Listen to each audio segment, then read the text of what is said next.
everybody. How are you? Hope you're having a great morning.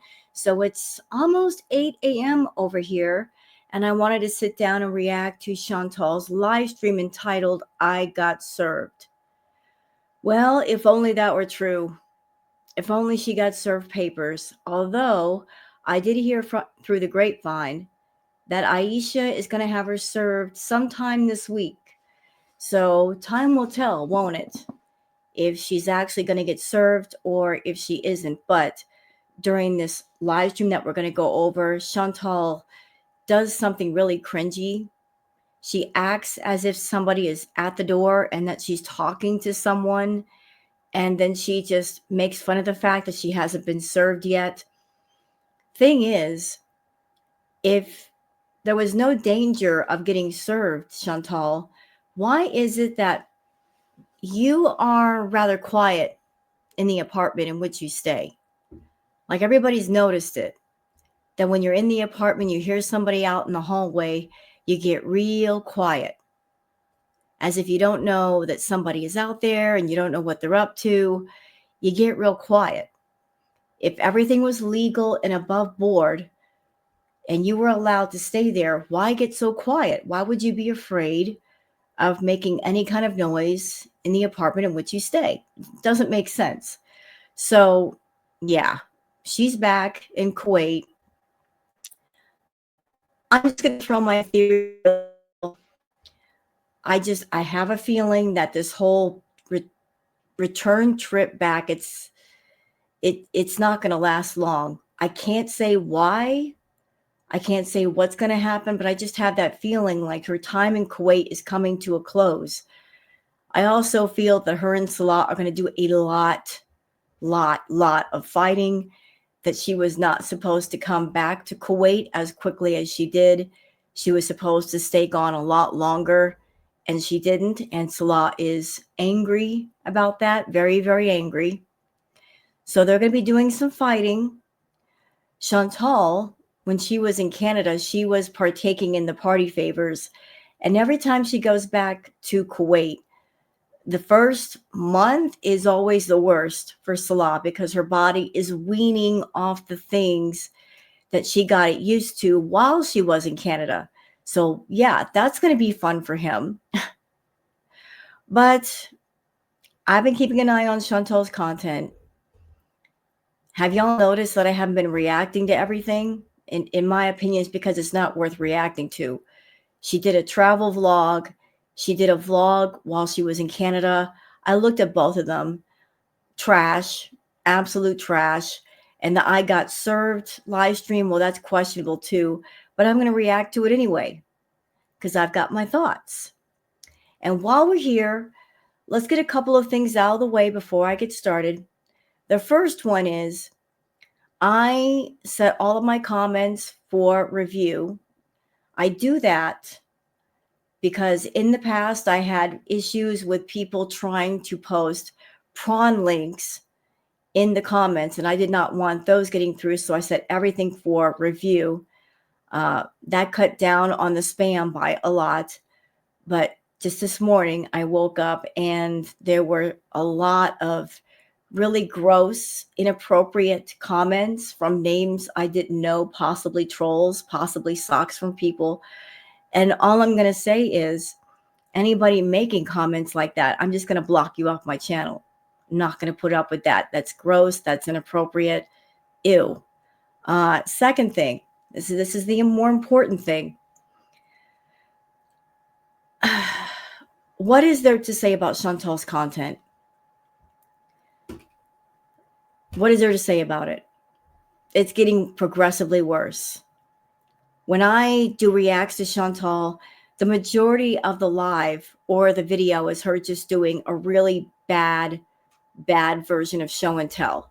Her holding up random things and turning that into content. Oh, look, guys, I bought this lighter. Oh, look, I bought this nail file for 99 cents. You know what I mean? It's just like that.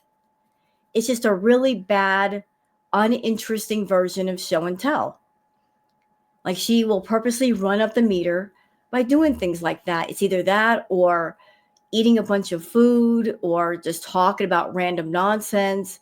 but it's not content. I like content that I can give my opinions on, that it's discussion. I like doing discussion content. But if she's doing boring stuff, there's really nothing to discuss. And I got a theory about that too, by the way. Here's my theory. Let's see what you guys think about this. And again, it's a theory. There's no facts here. I don't have receipts. We all know that Chantal, she's in trouble with the tax man. She owes a lot of money back in her home country of Canada. That might be the reason why she doesn't want to go back home to Canada. Because if she did, she might have to deal with the tax man. But I feel, working theory, the reason why she's not doing much on YouTube and not making much money on YouTube is because that would be kind of easy for the IRS to track. So I feel that's the reason why she's making the bulk of her money off of YouTube versus on YouTube. So if they look in on her, they're going to see what she makes on YouTube and they're going to see, oh, she's not making much, when the bulk of her money is being made on, say, Cash App or Venmo or PayPal. Like, she can hide that a little bit better. She's supposed to report those things, but knowing Foodie, she doesn't. But if she doesn't make much money on YouTube, she can claim I only make this much when she's actually making a lot more. But let's go back to Foodie's content for a minute. She's not doing much. She's making it as boring as possible. I already told you guys my theory about that too. That I feel that she is doing her doggonedest to make things as boring as possible. She wants the reaction channels to stop reacting to her. She knows that she can't get rid of us. There's no possible way she can get rid of all the channels. So she's going to bore everybody to death. I feel that her goal is to make her channel into a fetish channel, like catering to the food fetish exclusively. She wants nothing but food fetish people in the audience, people that give her super chats, people that enable her in her food addiction. She doesn't want the reactors to react to her. She just wants to do the fetish content on a public platform and attract those people and make money off of them, and to kind of push us away. She's going to be extremely boring. I would like to ask a question. Those of you on my channel, like, is there anybody else that you'd like for me to react to? I think it's time to kind of move away a little bit from Chantal. I mean, it's going to happen eventually. At some point, something might happen to her. Here's the criteria that I'm looking for, though. I don't want to react to anybody that's got, like, say, serious mental illness. Not interested in somebody that they are into, like, a heavy duty addiction, and they might come on camera intoxicated. That content might be a bit triggering. Like, whoever it is, I'm going to have to dive down the rabbit hole and do some research just to make sure I don't run into any problems later. Somebody who's entertaining, that can bring the drama, but not too dark. So if you guys have any suggestions about who you think might be great for me to react to, let me know. Oh, another thing. Try to look around to see if they are, like, they're not, say, ban happy. Like, you react to them and they might throw a strike at you. So, like, I'm looking for certain criteria, somebody discussion worthy, somebody who brings the drama, but not, in the form of, say, mental illness or addiction. If you guys got suggestions, let me know, because Foodie's not doing much these days. She's doing less and less. What she is doing is garbage. So let me know what you guys think. But now that we've got all that stuff out of the way, y'all, how about we get into the Twitter peeps, shall we? Let's go over the stuff on Twitter.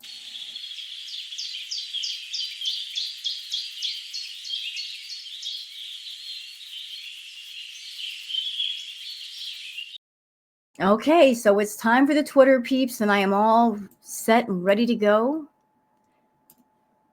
All pulled up. There we go. So for those of you that are on Twitter, that you would like to follow me on Twitter, there's my handle, Wild Girl Sarah.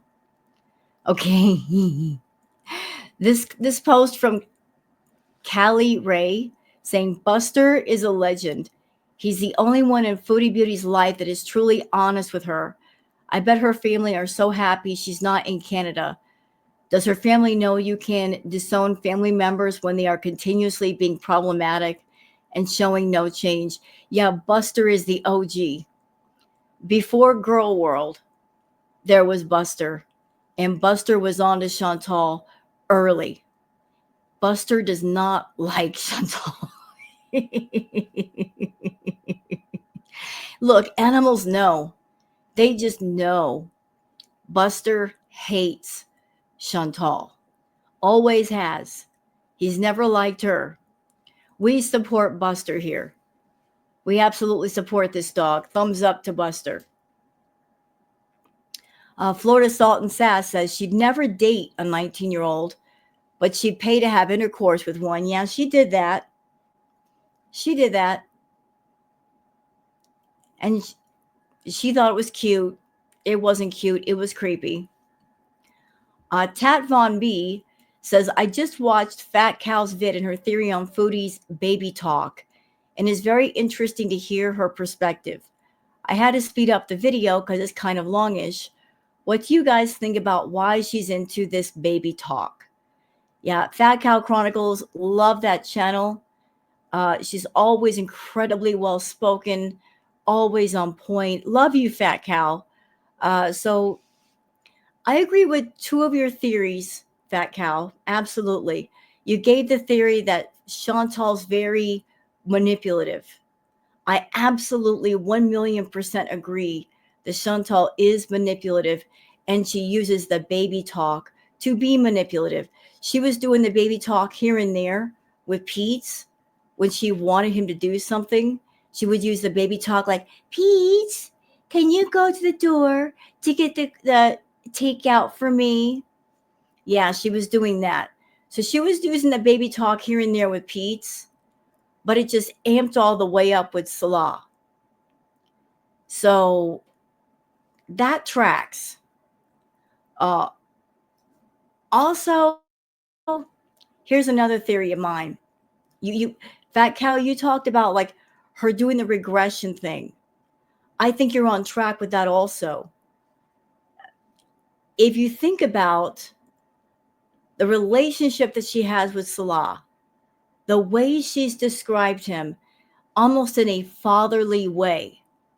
Like she's always said she wanted a protector, someone that would take over everything and make all of the decisions and all the choices. In essence, she wanted a daddy. She wanted a partner to act like a daddy. She said she wanted a partner, but she doesn't want a partner where you've got two people that stand on equal ground and stand shoulder to shoulder, eye to eye. She wants someone to take care of her and coddle her and treat her like a child. And if somebody does that, she's going to act like a child. I also feel like the baby talk, let's take it a step further. Salah is younger than Chantal. Chantal is 40, about to be 41. Salah is somewhere in his 30s. So he is younger than she is. So to appear younger than he does, she's got to use the baby talk because she is the older one. Another theory, and I've mentioned this before, there is the adult baby fetish. Chantal might be doing the baby talk, catering to those in the audience who might have the adult baby fetish. She also does different things like talking exclusively about her childhood. You know, letting the food drip down her face like a toddler would, setting things up to where it looks like she's in a high chair. Yeah. waving her arms in the air like a toddler, the whining toddler. She's doing many things to cater to that fetish. I'm sure she's aware that these things are not a turn on for Salah. So if they're not for him, who are they for? Who is she doing this stuff for? Is it somebody in the audience, a Foodie maybe, that might have that fetish and she's just putting the two together? You have to wonder. Just one of those crazy things. Because I think it's creepy for a 40-year-old woman to act like a 4-year-old. It's just gross. But let's hear what FatCow Chronicles has to say. I've been asked about my opinion, for what it's worth, about Foodie's increasing use of baby talk. Not just with Salah, but online in general. I mean, who can forget? Oh, so sorry. I've been asked about my opinion, for what it's worth, about Foodie's increasing use of baby talk. Not just with Salah, but online in general. I mean, who can forget her fooky fook? Anyway, I looked into it from a psychological perspective, and there's one of two thoughts. The first thought is that baby talk in a relationship actually is an act of intimacy and shows a level of security. Well, as it may be, I don't think this is the case here, because if it was, the baby talk would be isolated to interactions with Salah. And it's not. Right, and she doesn't do that. She'll use the baby talk while talking to people in her audience about the cat. Like, Julia, do you want Dad to touch your bell? It's just gross. So it's not just exclusively with him, like calling him little pet names and such. Not. It's all the time. Baby talk is also used as a defense mechanism. Usually to avoid conflict, but also as a manipulation tool. I agree with this. And there have been many moments in Chantal's lives when Salah is there, like if she's done something that really makes him angry, you can almost see the exact moment of the flip over when she puts on that little girl persona. Like, oh, I'm in trouble. I've got to flip my personality over to the one that will avoid me getting in the most trouble.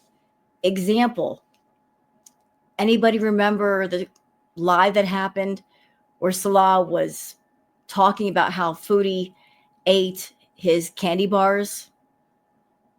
You could almost see the flip happen instantly. You guys, I'm sorry. Like instantly that baby voice came out. I'm sorry. She'll put it on. She's not really sorry. She's sorry she got caught, or she's sorry she got called out. But the baby voice is highly manipulative. I would also like to say, while I'm here, while I'm remembering, that I feel like Chantal's time in Kuwait, it's been really bad for her. I know that goes without saying, but it's bad for her in ways that most people don't realize. It's bad for her physically, absolutely. Like her health has gotten worse. But I feel like maybe it's done something to her mentally. Like she's mentally regressed to acting like a little girl, talking like a little girl. Like when she was with Pete's and when she was with He Who Shall Not Be Named, she was in the mindset and acting like an adult. But the moment she got with Salah, it's like she's trying to like have a second childhood of sorts. Like she's mentally regressing back to, I don't want to be an adult anymore, so I'm going to live mentally, emotionally as a child. It's really, really strange. Now, the thing about the Foodie is she is rather fond of manipulation. Yes. So I'm more inclined to go with that particular school of thought. I also have a theory that is not backed by anything. I've been asked. Okay, moving on to the next clip. Anything at all. So it's the theory according to FatCow. So feel free to completely disregard it and ignore it, because as we all know, sometimes I can be a bit of an idiot. But this baby talk, this age regression thing. Yep. It is an age regression thing.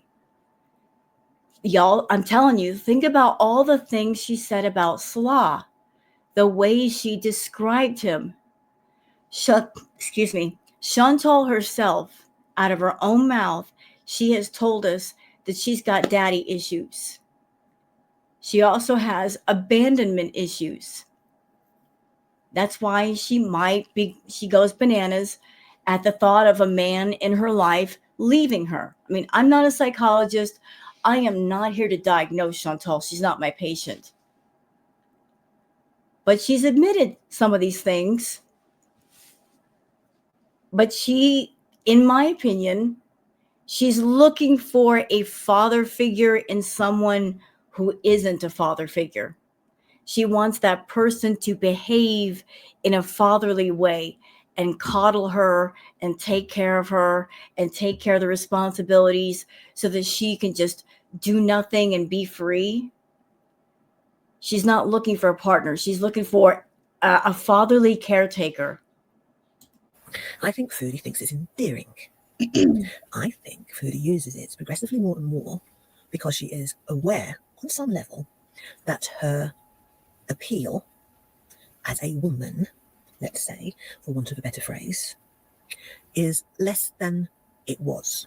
Mm-hmm. And as the feminine charms and the ex appeal has somewhat effed off, she's using plan B to attract and to appear more, I wouldn't say desirable, but, appealing. What I'm saying is, Foodie. I agree with you, Fat Cow. I really do. I feel that Foodie does the baby voice. She is not without her awareness. She's aware of using it. She's aware of what she's using it for. I agree with you. I think she is aware of the fact that perhaps she knows that Salah is not attracted to her. And if things are going badly between her and Salah, like she is absolutely effing up left and right. Maybe she's not giving him as much money as she should be giving him. Maybe she's not working as much as she should to make that money. She's constantly getting in trouble with him and they're fighting.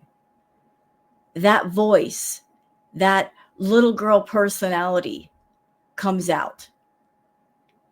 So maybe the thinking is, I can't use the power of attraction with this man because he's not attracted to me. So all I can do is manipulate around him to where he's not angry at me enough to let me go. That's the only power she's got left. Is no longer in a position to be so sexually aggressive.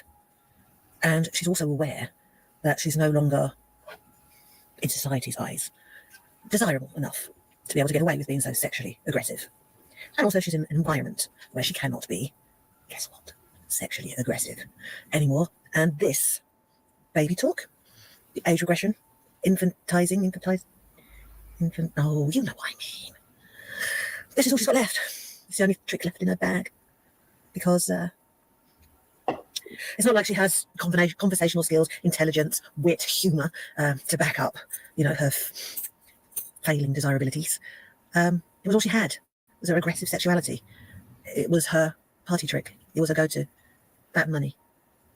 And as the money disappears and the aggressive sexuality is no longer a thing, acting like a toddler and trying to appeal to people's nurturing sides, it's all she's got left.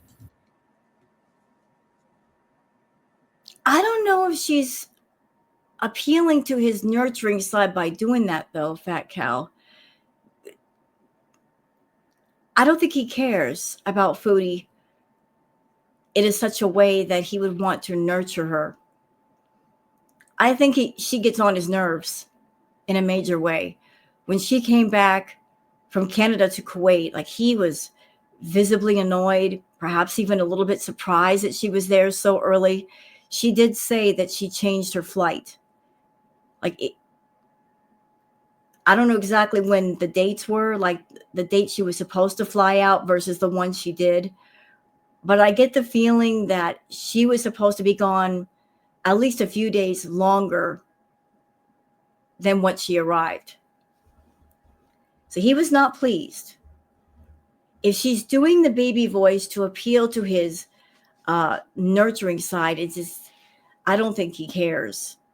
He doesn't love Foodie. They have a bromance, working relationship, if you will. Uh, he doesn't care. He cares about the money.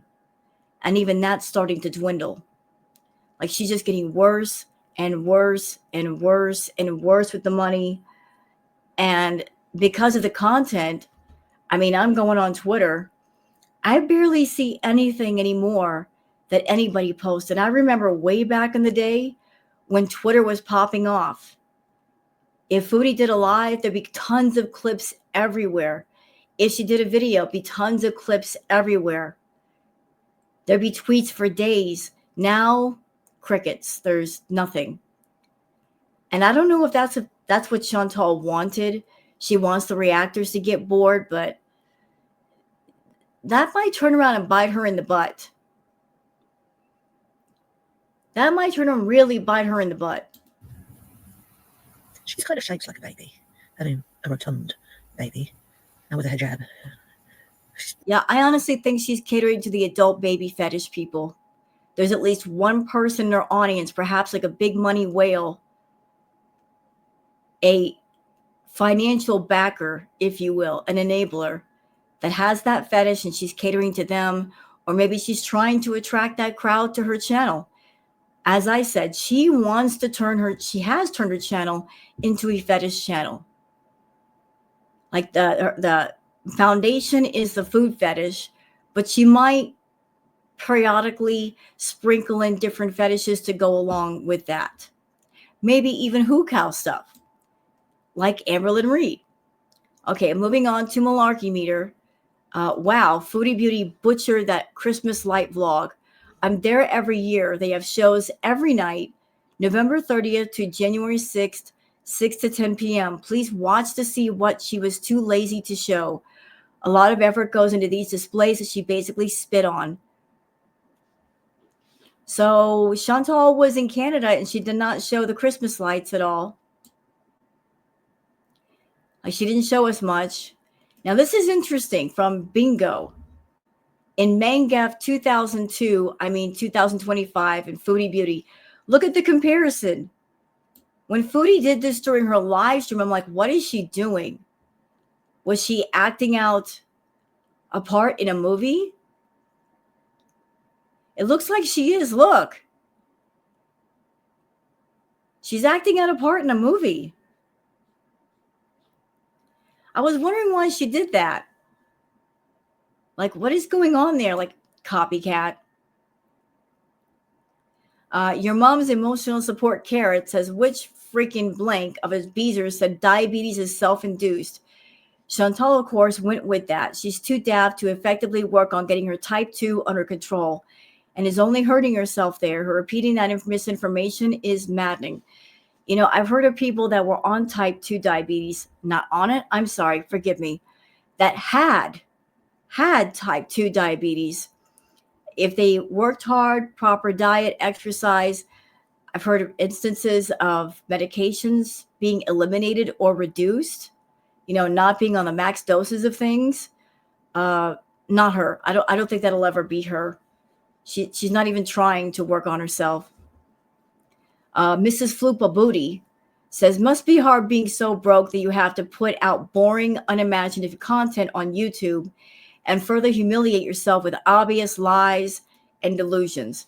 So interesting thing about Chantal's current content, she did lives and then she put out 2 vlogs, which is weird because you would think she would do the vlogs first. But I think everybody finding out that she was in Canada early messed her up. Maybe she was going to do like the vlogs first and do the lives after. But everybody found out she was in Canada. So it kind of messed up her whole order of things. The vlogs, yo, I mean, garbage, absolute garbage. They're garbage. That's why I'm not reacting to them. There's nothing there. There's nothing for me to talk about. Julie says, don't give her a review. She's making zero effort with her content, lying to her viewers, and just being an overall a-hole. I was missing my family is the excuse she gives in this video. Is pathetic clickbait. Interesting thing about that. So if Shantel was missing her family so bad after being in Kuwait for months and months, why didn't she stay longer? I mean, yes or no, y'all?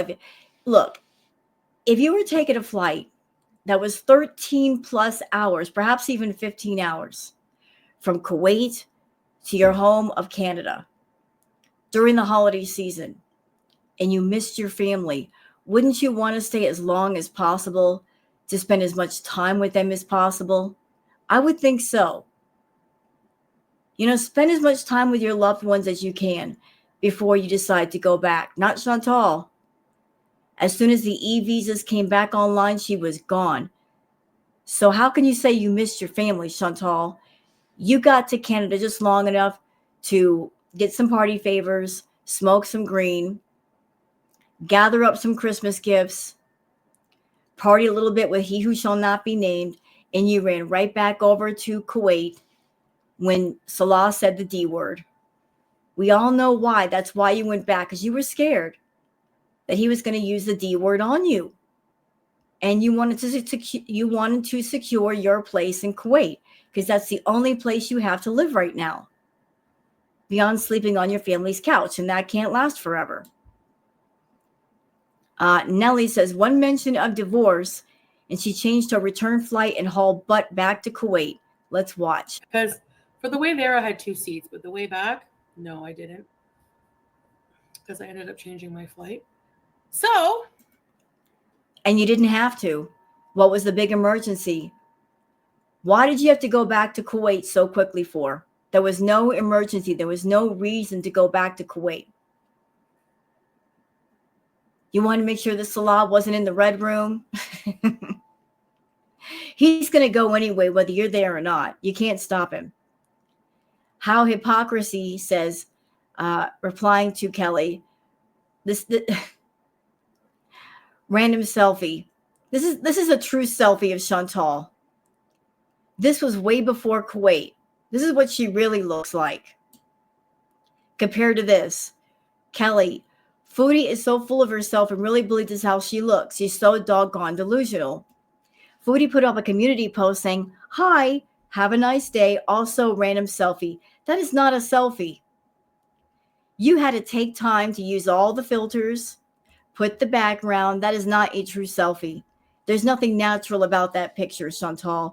You got the big eye filter. You got the big lip filter.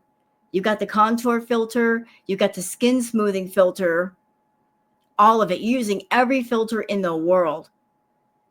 And you blanked out the background. Girl, stop.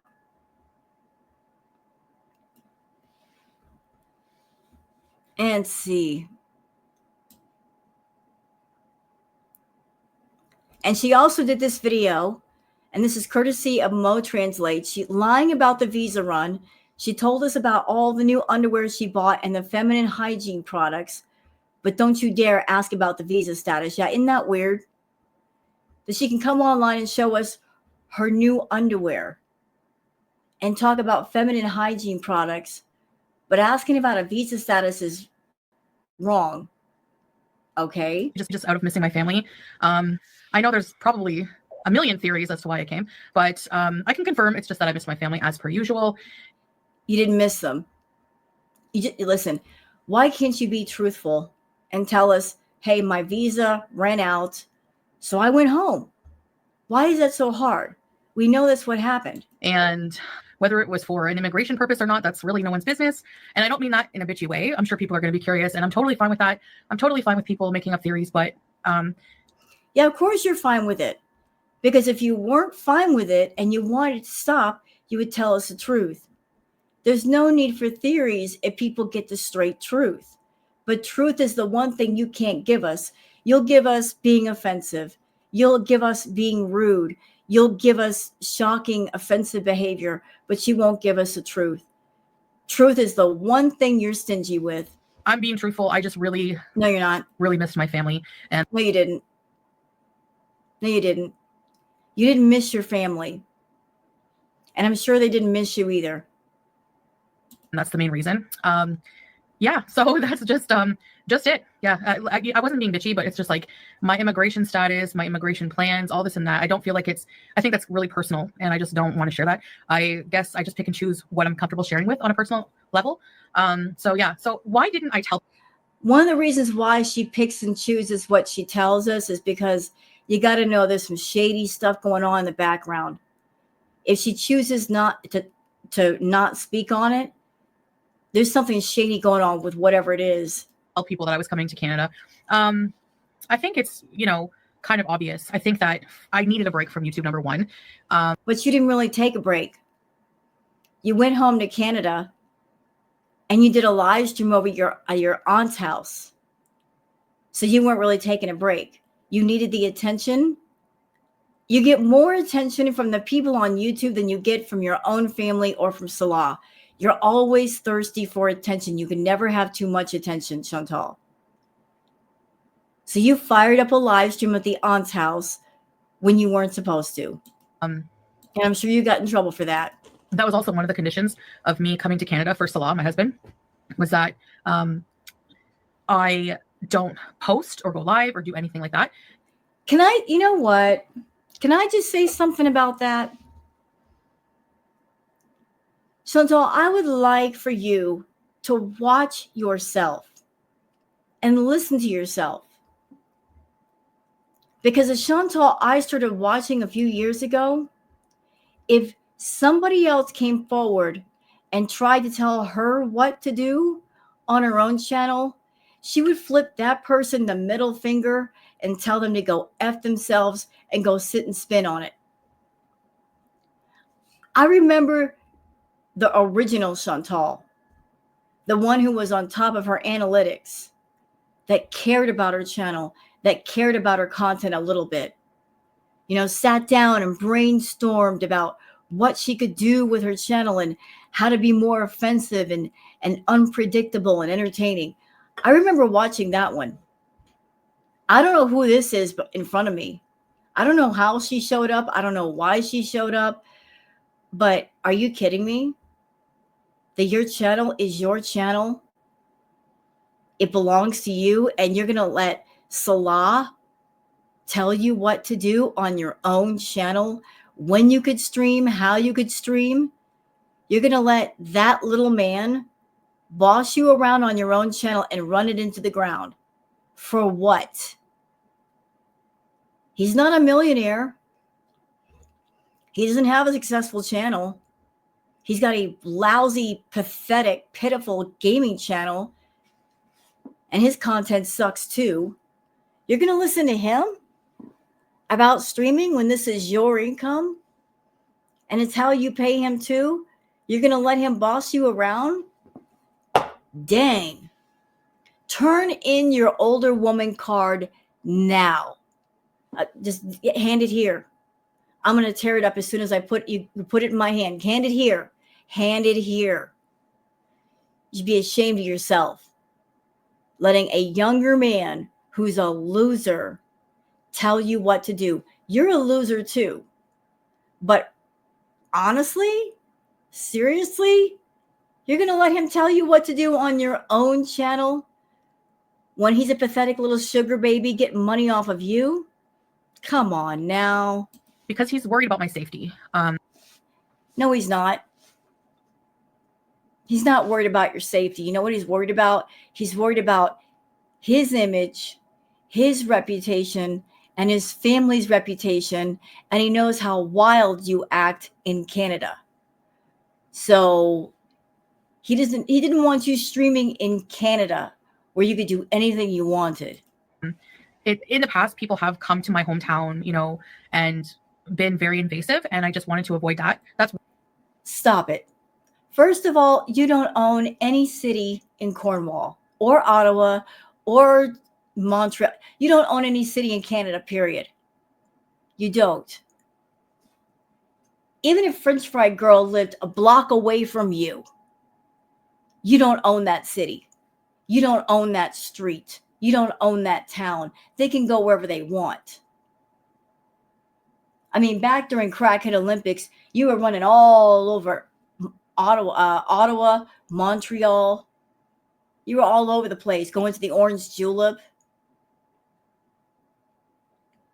People in Canada can go wherever they want. They can do what they want. You're acting like a celebrity when you're not. There's nobody hiding in the bushes to take pictures of you, Chantal. As much as you want someone to stalk you, nobody's interested. Nobody cares. One reason. Two, I needed a break. But you didn't take a break. You totally didn't. All right, Miss Anthropope Lulu says, because Foodie Beauty is constantly crapping on Canada and misrepresenting it with her lazy AF bullcrap vlogs, here's what she could have gone instead of the lame Brockville, but couldn't be bothered because she's too big to walk. Yeah, look at the light show in Canada during the holidays. Oh, and there's ice skating. Oh, how cool. I've always wanted to ice skate. That would be fun. Can you guys imagine?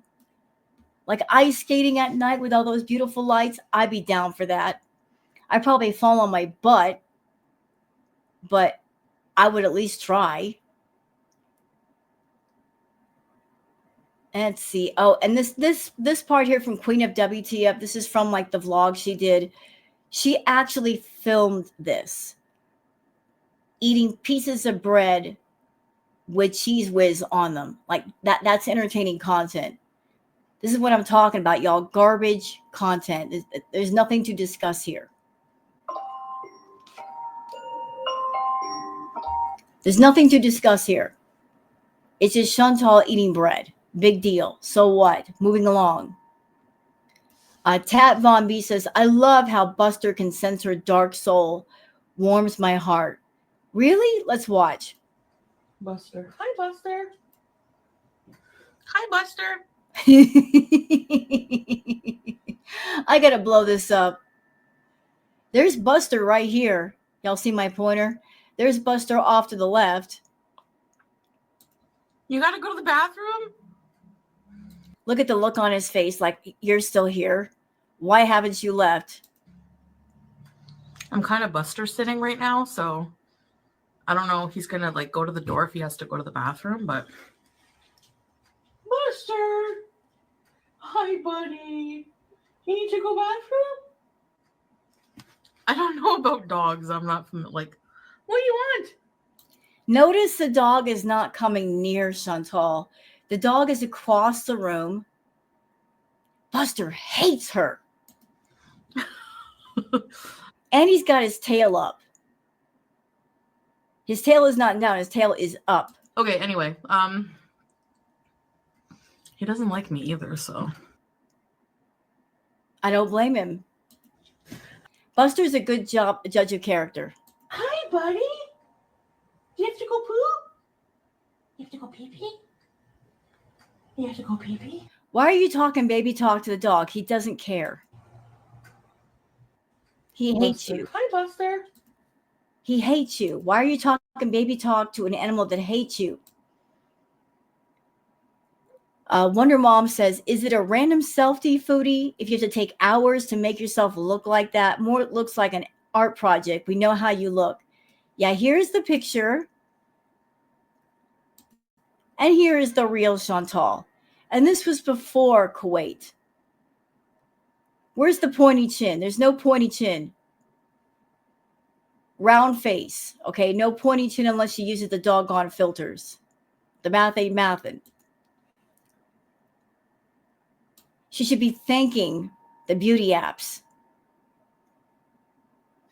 Queen of WTF says, that's why you rushed home early after Salah made the divorce comment. If you were enjoying it and were so secure in your relationship, you would have stayed. Exactly. Exactly. You know, if she was feeling a certain kind of way after the divorce comment, as soon as the stream was over, couldn't she get on the phone and say, hey, what was up with that comment?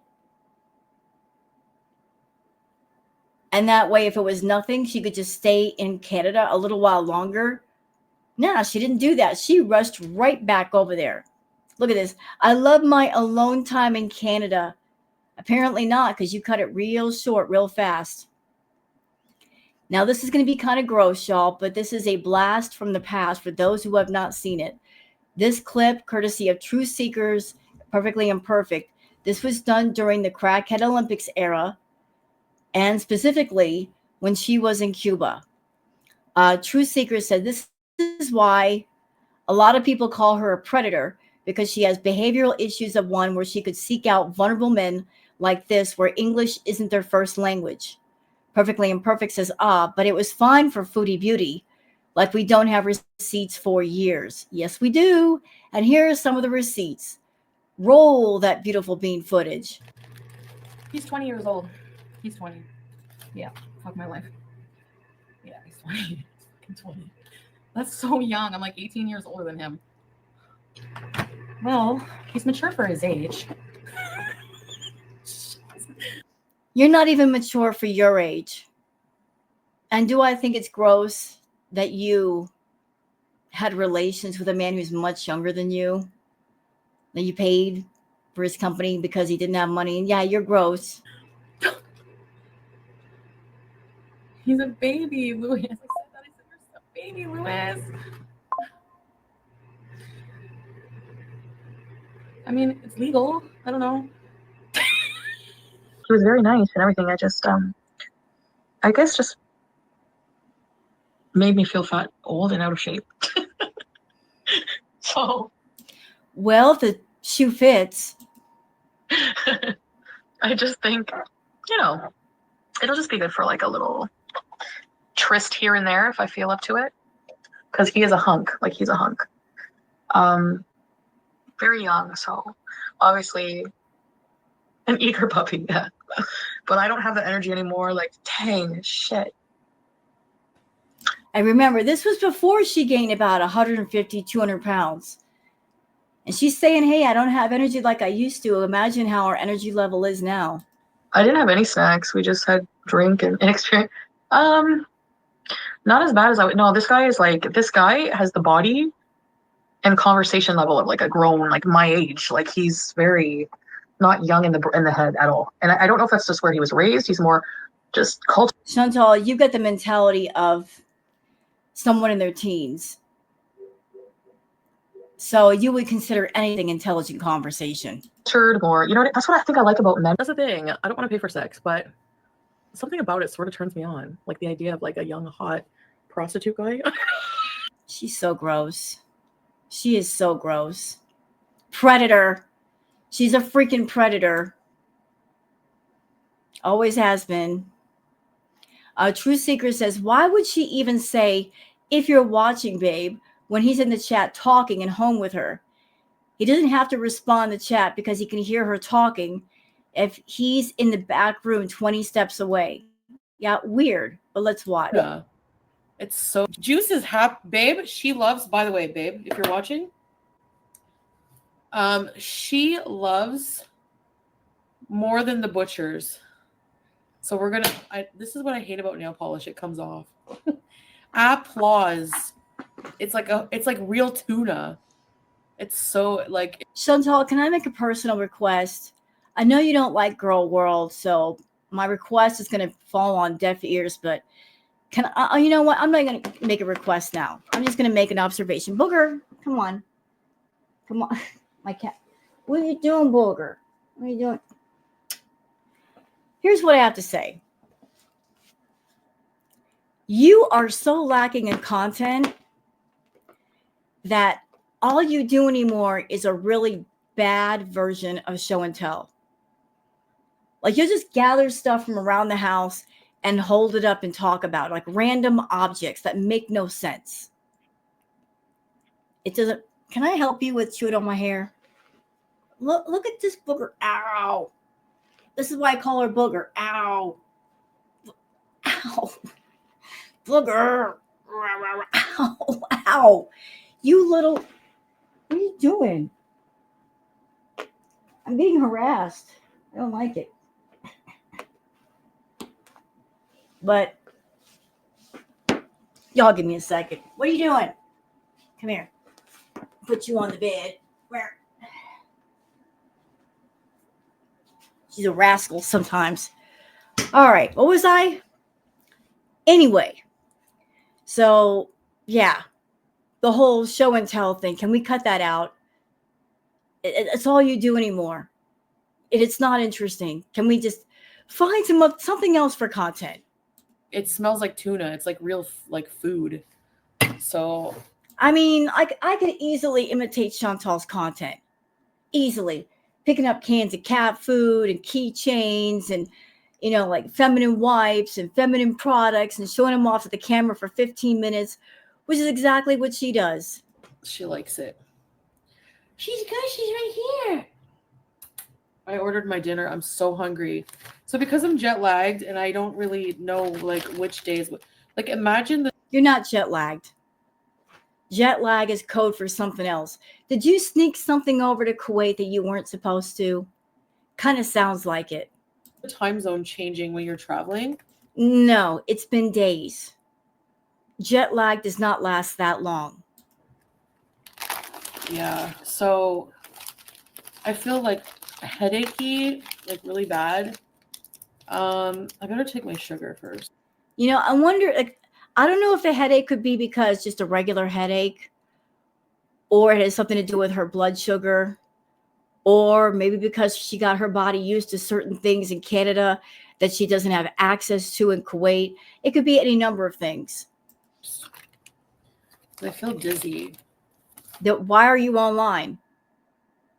Honestly, you are online. You're complaining about you don't feel good. Why are you live streaming? If I felt headachy, if I felt dizzy, I would not be turning on a camera. What I would be doing is taking an aspirin and laying down with a cold cloth across my forehead. And yeah, I hope so too. She said yesterday she was starting to feel better, Golden Girl, but Okay, moving on. Truth Seeker says also by saying you'll just be smacking a man around shows the side of DV and abuse. It also shows she never was in a DV moment, because why would she say you would just be smacking man because he's young and noted you? Imagine if she was a man who said this. The internet would rage. Day-to-day Ray says, this comment struck me super weird and gave me the ick.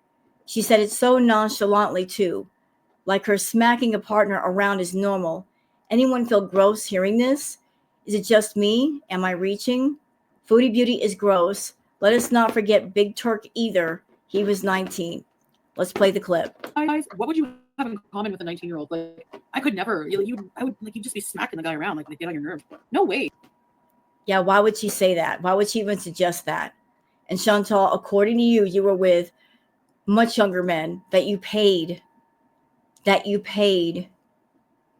Yes, you did. All right, at least I can carry you. The amount of a secondhand embarrassment. Say something. I do want to friggin' say something, okay? This is her pretending that she's getting served with papers. She's knocking on the desk. Watch how cringy this is. Uh-oh. What is that? It's the door. It's the door. First of all, Chantal, if that were a real knock, it wouldn't have sounded so close. The knock would have been across the room. It would sound different, you idiot. That's you knocking on the desk. Yes? And there's nobody there. She's like, yes. Yes. If there's nobody there, who are you saying yes to? Yourself? Guess what, former crazy beezer? There's no one at the door serving me any... Chantal, I don't know if that was supposed to be funny or sarcastic or both, but all it was cringeworthy. If this was your idea of like cocky sarcasm, it didn't make any sense to me. Like why you chose to do that. papers. Oh, would you look at that? And you're taunting Aisha. That's so stupid that you're taunting her in a place where you should not be taunting anybody. Yeah, and that was the whole. Have you been watching my videos, Chantal? Because I've been doing that. You've been watching my stuff. That's for you. Gee, look at me and all the lawsuits I'm not involved in. Yet. Wow. Jeez. Babe, I must have misplaced the serving papers. I don't know, unless they're imaginary. Oh, there they go. Oh, wait, I remember. Where are they? Drama free 2026, inshallah. You call that drama? I call that flexing. But you're not flexing on anything because you just got back and you might still get served. Now, if we're saying like a month or 2 months from now and you decided to do this, then, it might have made more sense, but you just got back there. You might still get served. Dust in the wind. Don't do that. Don't sing that song. I love Kansas. It's a beautiful song. Those words, that singing should not come out of your filthy mouth. Leave that song alone. Your serving papers are dust in the wind. Oh, God. And it's off key. You know what? If you go home next Christmas to your family, I hope that they buy you auto-tune and install it in your throat somewhere, like just some kind of throat install. Some kind of attachment or app or something. You need it. You are full of crap. Yeah, the only thing I'm serving it is attitude. I know that people hate me because I do that stuff, but too bad. Friggin' right. Of course I'm going to brag about it. But you're early, though. You're very, very early on the bragging. Oh, here's another clip courtesy of Del Pondu. Hey, Del. Let's watch. That's the thing. I don't want to pay for sex, but something about it sort of turns me on. Like the idea Predator. Of like a young, hot prostitute guy. I fucking swear. Ew. That's all I'm going to say is ew. Freaking ew.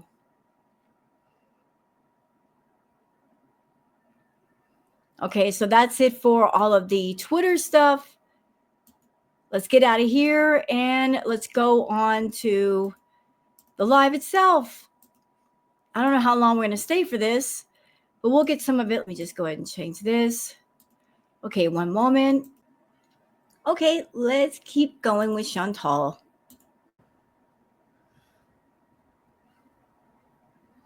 Hey, Vanna, Anna, Volpe, Mr. Bazid, Neil, Darren A, Tay.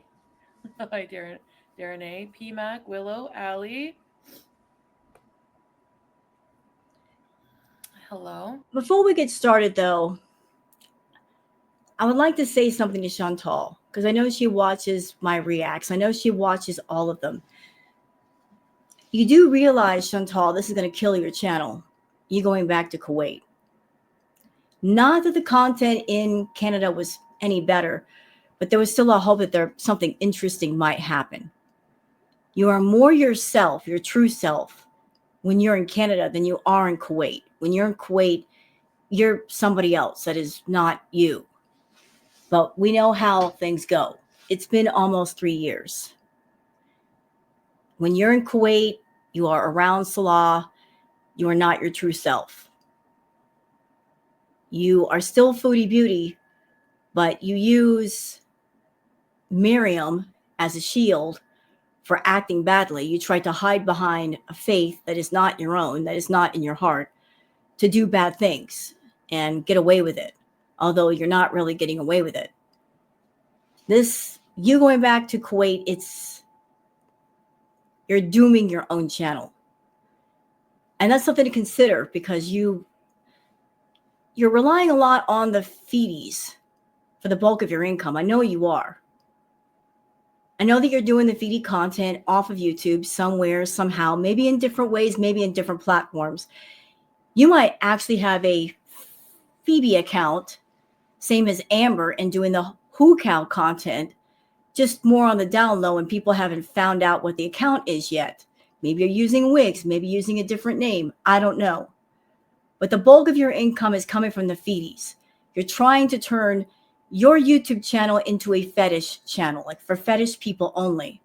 And you're forgetting about the majority of your audience that are watching you that don't have the fetish, the food fetish. So I'm going to tell you my observations as a reactor. As I said earlier, back in the day, when you did something, you did a live, when you did a video, there'd be tons of clips and tons of tweets about you on Twitter. There's practically nothing. You did 2 vlogs, not much to say about that. So no tweets. This is bad for you. I don't know if this is what you want, if you want people to stop talking about you, but things have slowed down quite a bit. And there's not as many reactions to you as there used to be. Again, this is bad. This is very bad. But you going back to Kuwait? Like, do you really think, madam, that doing the show and tells, holding up random objects like, oh, look, I got this lighter. Oh, look, I got this nail polish. That's going to get people interested and keep them interested? No. What's going to happen is the people who want to keep up with you and be entertained, they're not going to stay on your channel. Where are they going to go?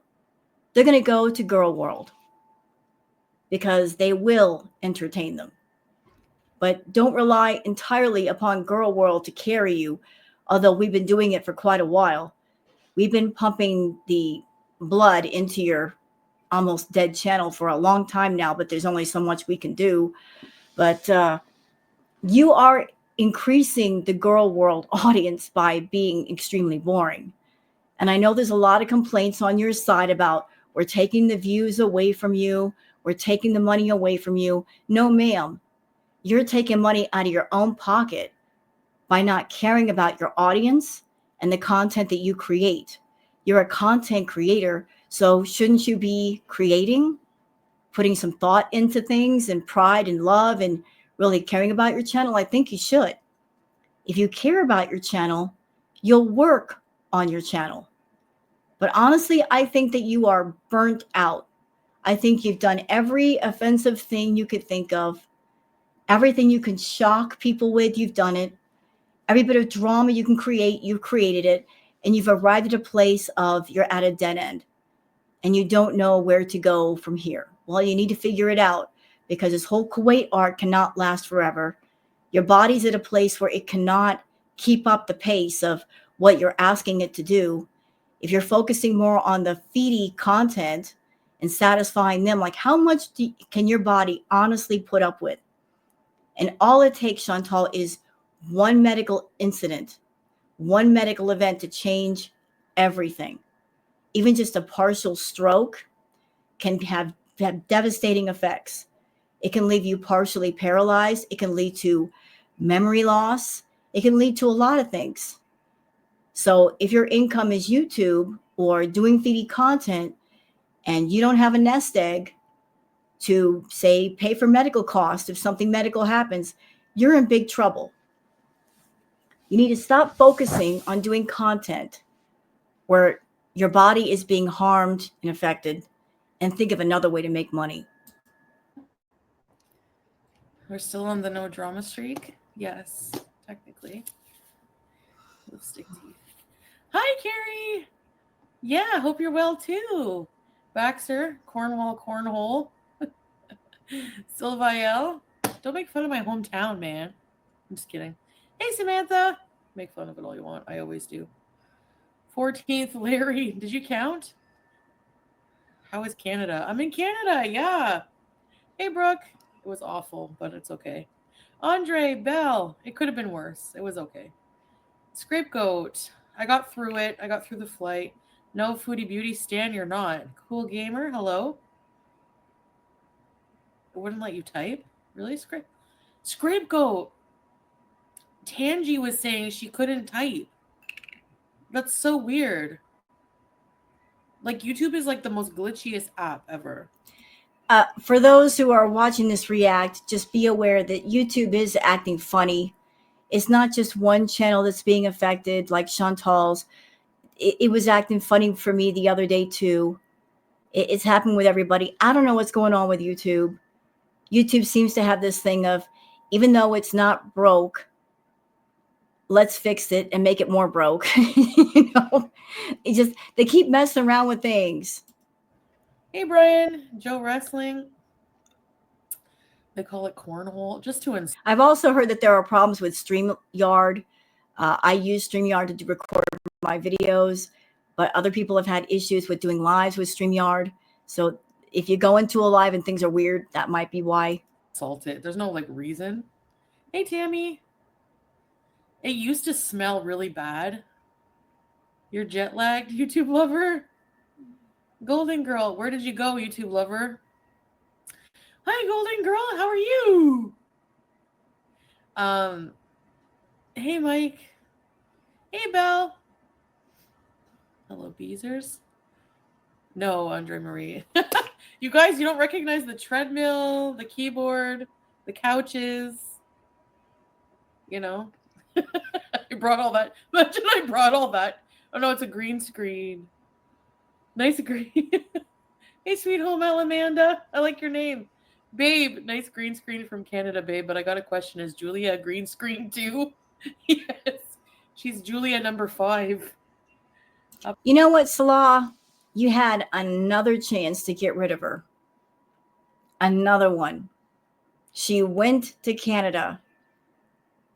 The moment you put her on that plane, you could have gone back to the apartment, packed everything up, found homes for the hamster and Julia, blocked her number, and that would have been that.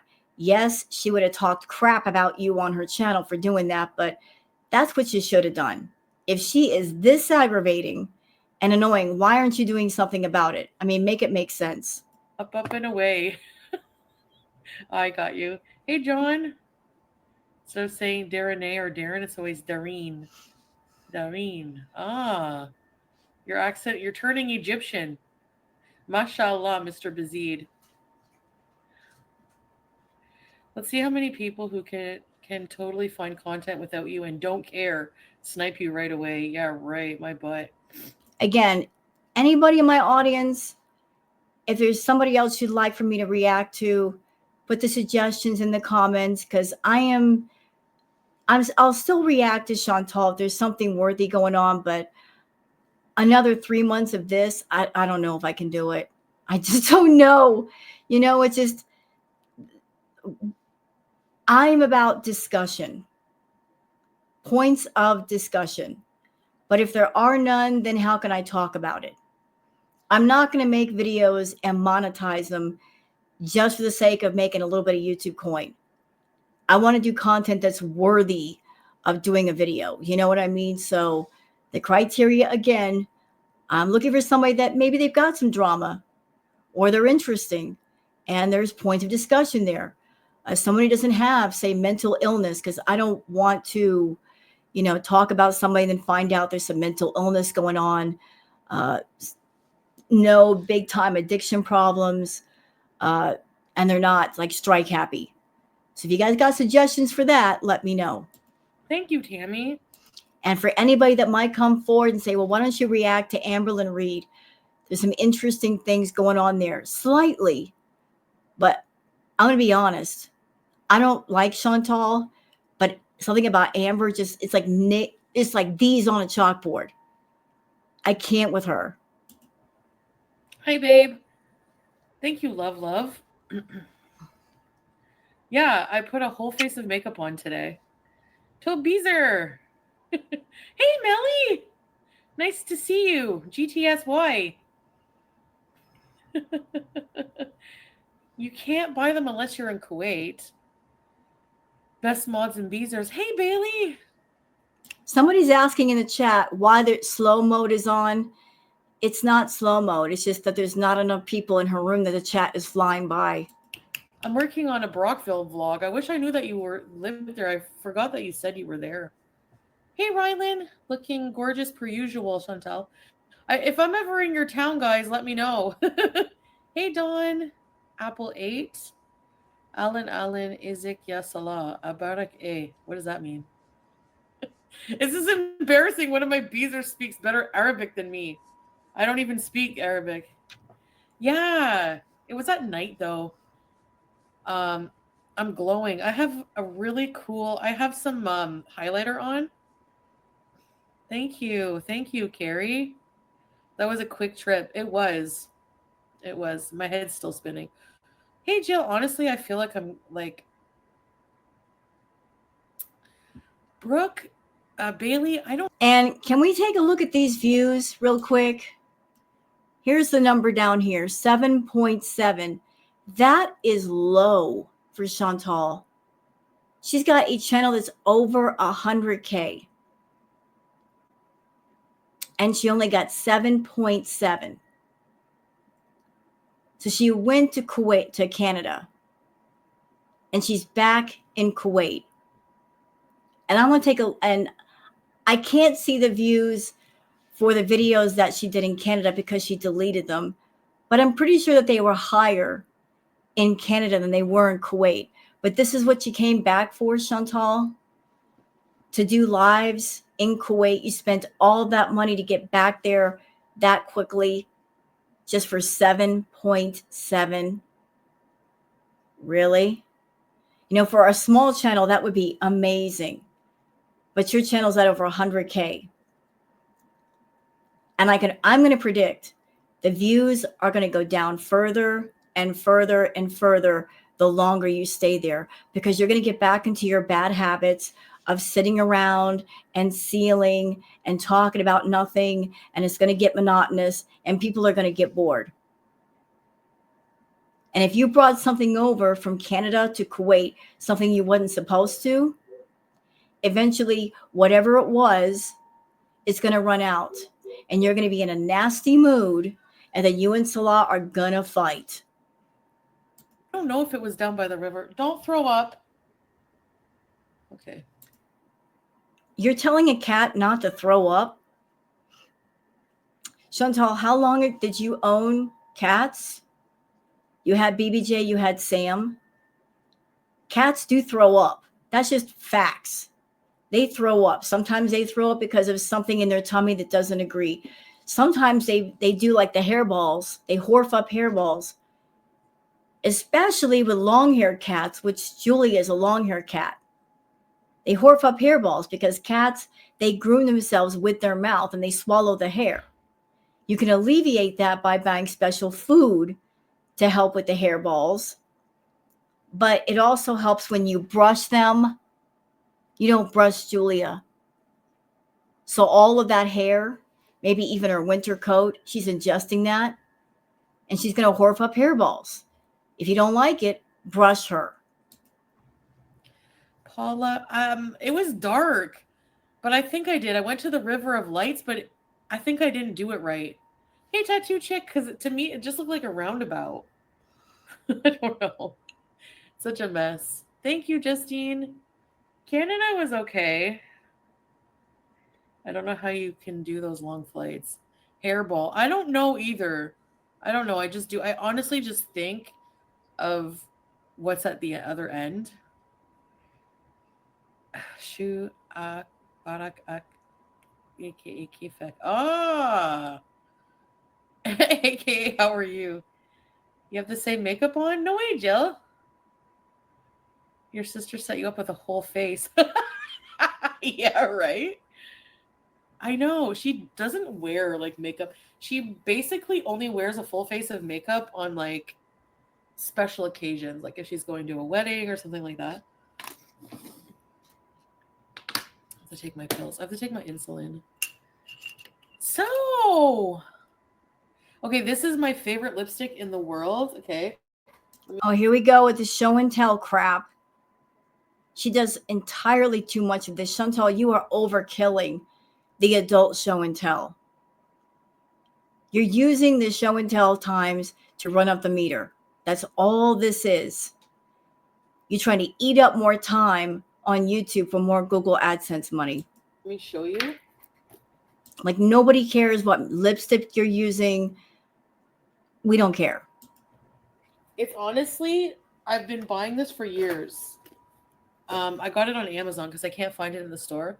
Shade 104 by Ramel. It's like the nicest color. It needs a refresher.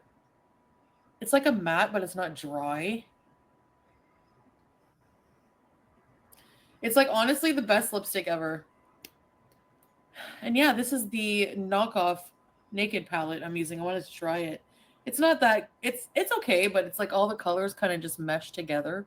Hey Tracy! Oh, good. I hope you had a good session. What would I say for that?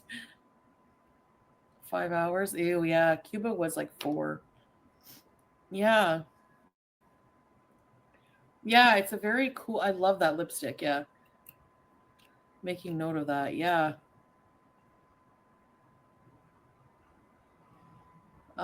This one is actually better than the last one for the Metformin hot tea. Hello, Hidden Sapphire. Where's my insulin stuff? Just wait, guys. You know, just a quick observation. Maybe the reason why she's putting on the full face of makeup is because when she doesn't have her makeup on, the one eye being bigger than the other is more noticeable. I gotta take my insulin. So Juice is happy, babe. She loves, by the way, babe, if you're watching. Oh God, showing off cat food too. She loves more than the butchers. So we're gonna. This is what I hate about nail polish. It comes off. Applause. It's like real tuna. It's so like it smells like tuna. It's like real like food. So she likes it. She's good. She's right here. I ordered my dinner. I'm so hungry.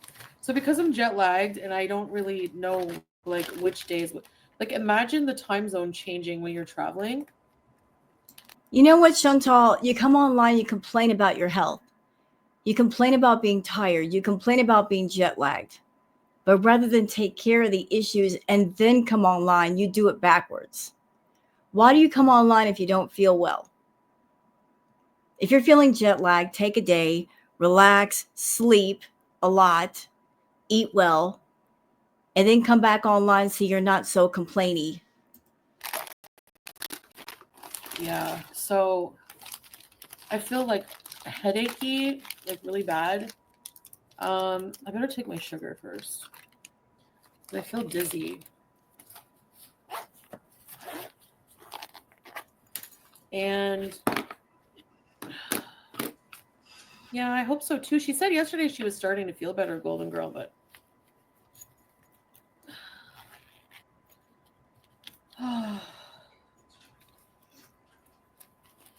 I got some chicken and rice. I ordered from my favorite place.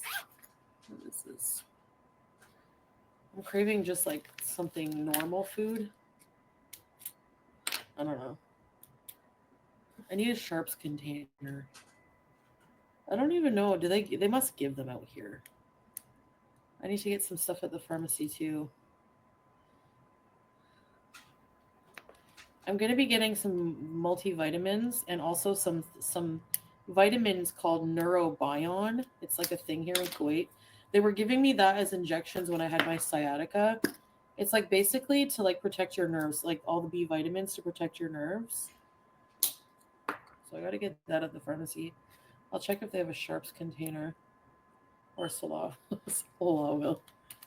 Hey, Boogie. The title. I am seriously jet lagged. Like, no joke. No, like, double entendre. But I'm seriously jet lagged. Not in the way you're thinking, because that's not even legal here.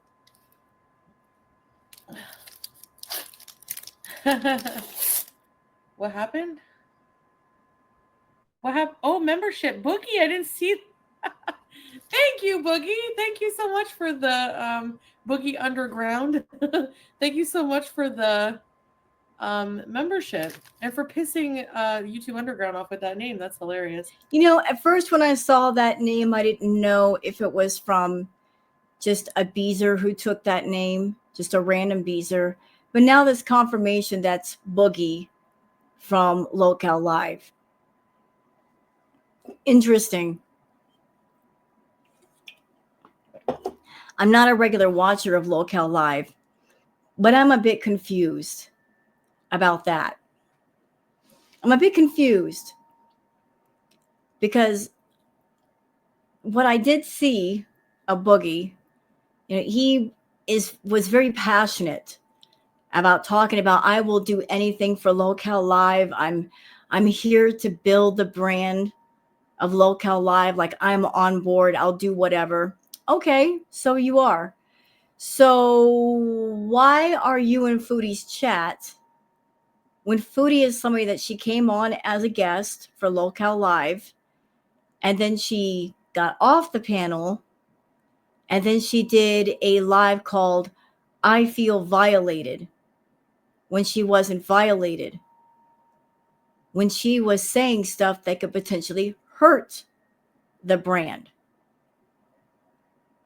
So why are you supporting someone that was trying to hurt the brand? Just because she was salty, she did not get hired on the crew. I don't understand that. Anyway, let's go back to Chantal's live. Anyway, by the way, I'm not going to be talking. Okay, I have to. I'm such a baby. I have to think of my New Year's intentions, but I didn't do it hard enough. Oh, there we go. One of them definitely was trying to be drama free for the year.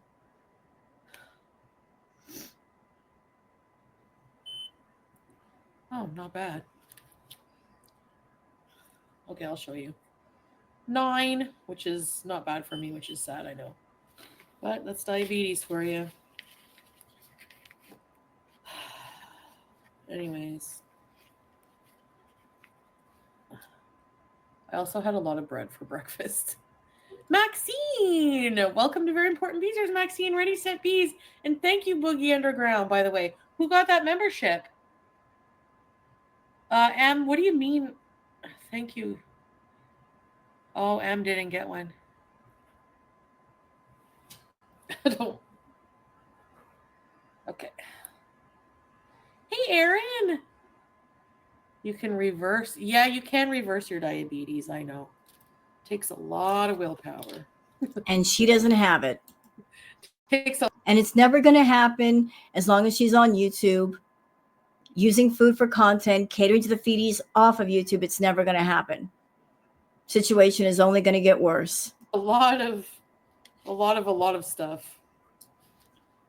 Actually, you know what? It probably wouldn't be that bad. Just a few small lifestyle changes to start. Maybe. No. Not just a few. You would need a complete overhaul, a complete lifestyle change from top to bottom. That's the only way it would work. You're too far gone for something simple. You need something industrial strength, Chantal. Maybe I'm overcomplicating it. Seriously, like what I was doing before, just doing more exercise on the treadmill. I was doing good for a week. Yeah, that's a long time for me. Okay. Well, the thing is, you don't exercise on the treadmill. Your diet is very carb heavy. In fact, it's mostly carbs. Very little in the way of fruits and vegetables, but it's a lot of carbs, a lot of sugar. Like, how long do you think it would take to burn off the amount of calories that you eat in one meal on that treadmill, Chantal? Ow, booger. She's being a booger right now. It would take you well over an hour or two to burn off 2,000, 3,000 calories. You're not going to stay on the treadmill that long. And since you're very sedentary, ow, booger. Just being rude. Come here. She's playing with me. If you're very sedentary, you hardly move, you don't go anywhere, there's no activity whatsoever. If you're consuming 3,000, 4,000, 7,000 calories a day, you're not burning those calories off. What do you think the body does with them? It stores them into fat. That's why you're getting bigger, much bigger. You're going to gain another 50 pounds or more in the next 3 months if you stay there.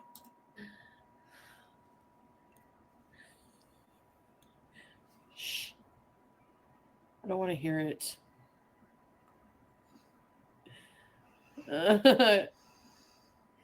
Anyways. Yeah, camels are still outside. It's not that cold here. Diabetes is mostly self-induced. But the thing is like that's true. But my like older people. No, it's not. It's not self-induced. Can get it too. Like it can be genetic a bit. Like my grandfather developed it when he became elderly, and he's like skinny. I guess it doesn't matter on weight. You're more prone to it if you're obese, obviously. But you can also get it maybe if you have a bad diet, but you just don't gain weight. Hold on, I'm just gonna turn it to take my insulin. Yep, fun stuff. You sure it's the insulin you're taking? Oh. Okay. It burns. It burns. So I don't want any drama, but I do want to say something. I do want to friggin' say something, okay? Here we go with the cringe moment. It's so stupid. Uh-oh. I want to say something, and immediately after that, she's knocking on the desk. If the knock was at the door, we hear the knock at the door, not at the desk, Chantal. What is that? It's the door. It's the door. Okay, let's get past this cringe moment. Don't care. Thank you, Lovato. The airport wouldn't have let you into Kuwait if that legal stuff was true. Right. Drama-free 2026, inshallah. You call that drama? I call that flexing. Hey, SB. Dust in the wind. Chantal, my cards told me that right now you're feeling very triumphant. You are. You're feeling very triumphant. You're feeling very happy right now, like you've gotten away with something. You're happy to be back in Kuwait, but trust me, that's not going to last very long. Your serving papers are dust in the wind. Please don't sing that song. And you are full of crap.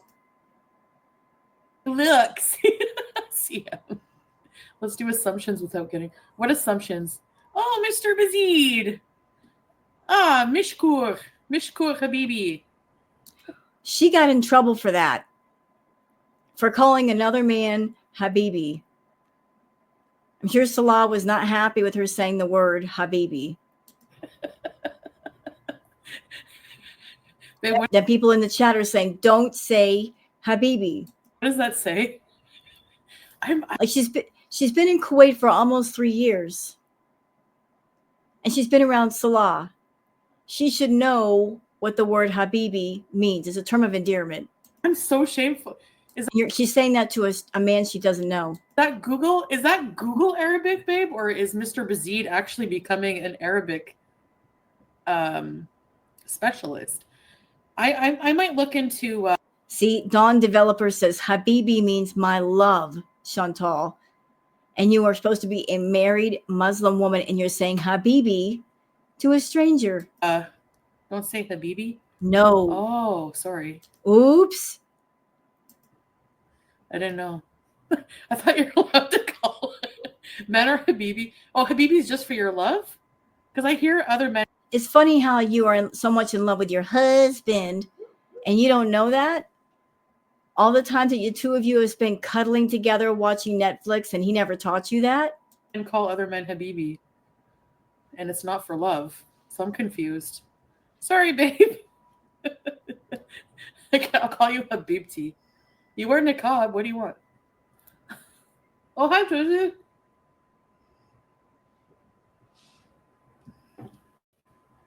What'd you say? Hey, Vanessa. Who was at the door? The imaginary lawyer serving me papers. Well, we would know if it's a real one, because if somebody knocked at the door right about now, you wouldn't answer it and you would look scared. Then we would know that it's real. Because that former Beezer, you know who, Tracy, is suing me. I'm still waiting. I hope she does. and then you're stuck because you're getting sued and you just flew to Kuwait. How are you going to get back to Canada? What, call up Pete's and get some more of his money? But not from a woman to another man unless it's your family. Oops. Sorry, babe. It's strange. Yeah, I know, Justine. I don't listen. I totally get that. I just like to say that. No Simpsons donuts. No. Thank you, Chi-Chi. Two men can be. Oh, yeah, true. No, but whenever you say Habibi, like, other men will greet and be like, Habibi. It's like a nice greeting, like for a friend. But I guess if men and women. Can we stop this for a minute? I want to show y'all something. Stop the screen. Chantal, I've seen the way you pick up Julia and hold her. It really bothers me as a cat owner. Hello. This is how I hold my cat Booger. You see how she's curled up in my arms? Her belly is protected. I'm not holding her with her arms out like you do. This is how you hold a cat. Pretty pathetic that you had Sam and BBJ and someone that owned cats and you still don't know. This is how you hold a cat. It's a girl. Booger trusts me and she feels protected. So I got access to her belly, but that's because I've had her since she was a kitten. But this is how you hold a cat. You hold them to where they have access to you. And if they want to get down, they can get down, but they're not, like forced in place. But notice that she's nice and relaxed. She just basically wants to sleep in my arms. She likes for me to cradle her. And you get the chin scritchies. Yes. And they love chin scritchies with the nails. This is how you hold a cat. Where you got them nice and secure against you, but you're not holding them so tight they can't move. They can get down anytime they want. And they feel safe and secure. So take note, since I know you watch my reacts, take note of this. If you want Julia to give you more affection, even though you're awful and evil, you got to hold them to where they feel safe and secure, not like they feel like they're in danger or if something happens that they are going to be vulnerable. All right, let's keep going. I just want to show that to Chantal, the difference in the way she holds BBJ. I'm sorry, not BBJ. I apologize, Julia, and how I hold Booger. Women say it to each other, it's different. The drama's always wrong. All the conspiracy. I know, Mike, right? No. Yeah, that's it, hot tea. Apparently there was some tea, some cold, stale, sitting in the tea kettle since 1950. Tea about being served some papers to be sued for doing absolutely nothing but living my life. Listen, here's a lesson, okay? You can't be sued for responding to someone who comes for you and say, over words like this, okay? So no, like, hello. Why do we always attract the crazies? I don't know. FatCow told everyone she'd be the first reactor to call out that Foodie was never going to return to Kuwait. Oh, well, here I am in Kuwait. Ha, another one for you.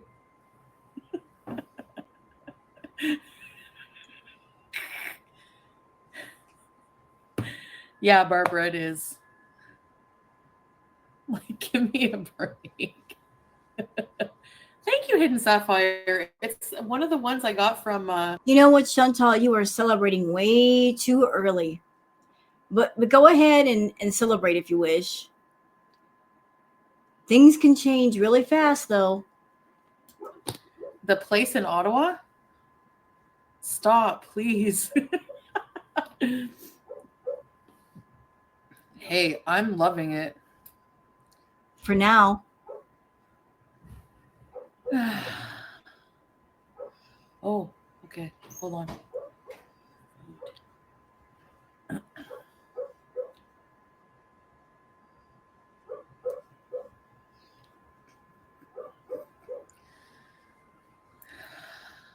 Like, that is weird. So when she thought someone was at the door, allegedly, for papers, she was talking. But Salah's coming in with food and she's got to be quiet? Why? You know who that is. Why be quiet with a food delivery? Weird. And I love it, SB. The matchbox is here. Stop. No? She's in trouble with him for some reason. Look at that look. Like, oh, I'm in trouble.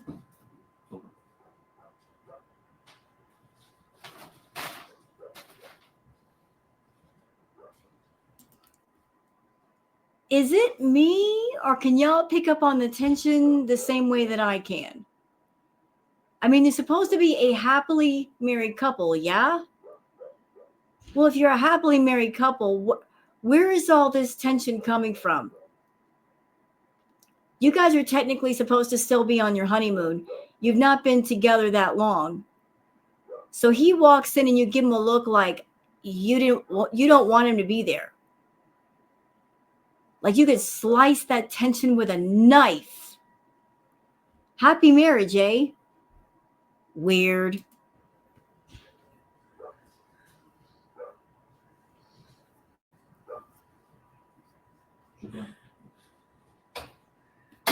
Habibi. Julie, I've been waiting for the chicken. Oh, chicky chick. She smelled the chicken from outside the door. And okay, there's the flip. There's the flip. The flip I was talking about earlier. She came on stream and she was talking normal. And the moment he walks in the door, she starts up with that ridiculous baby talk. Did y'all see that? Did you hear it?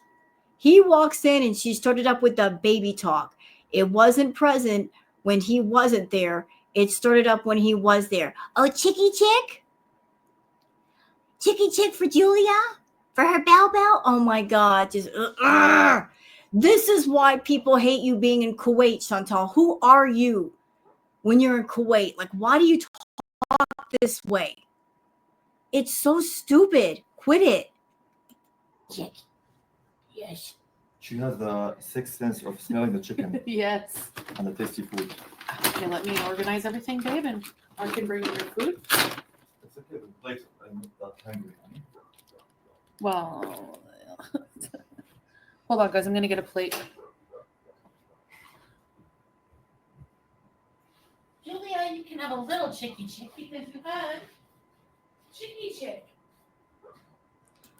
She never talked like this until Salah. When she first started her YouTube channel, she didn't talk like this. When she was with BB, she didn't talk like this. When she was living with Pete, every so often she would do the baby talk, but not a lot. When she was with Natter, she didn't talk like this, only with freaking Salah.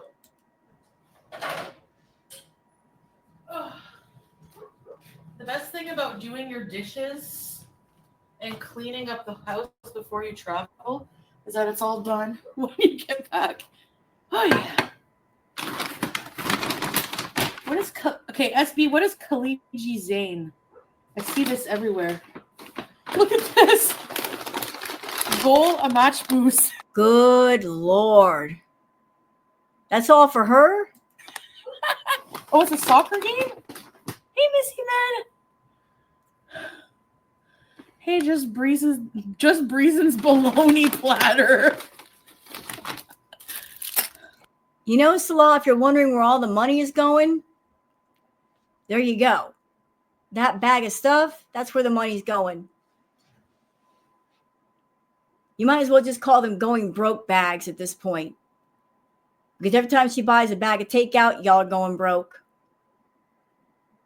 Going absolutely broke.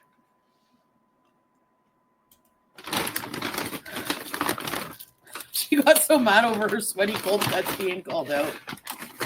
I'm sorry that you can't afford $100 roast beef slices, okay? Your mama was like, that's Black Forest ham. Ziggy's $5 pack. Oh. Are we cold cuts shaming in 2025? Like, what's the deal? Like, what's the deal? Hey, I know.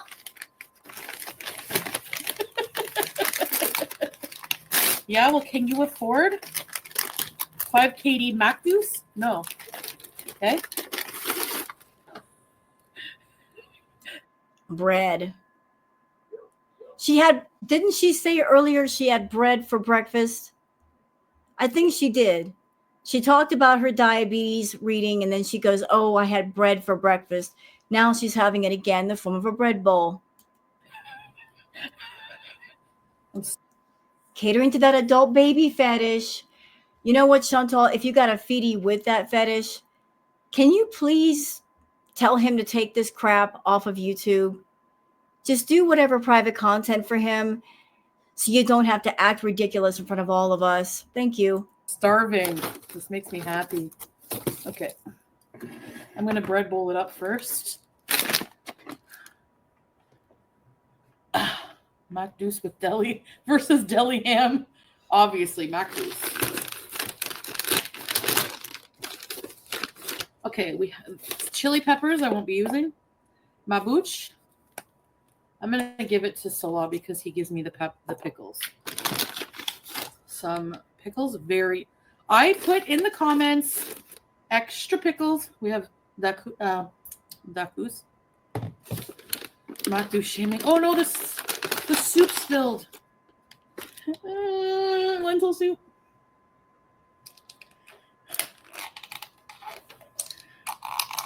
Her parents paid for their cold cuts? Oh.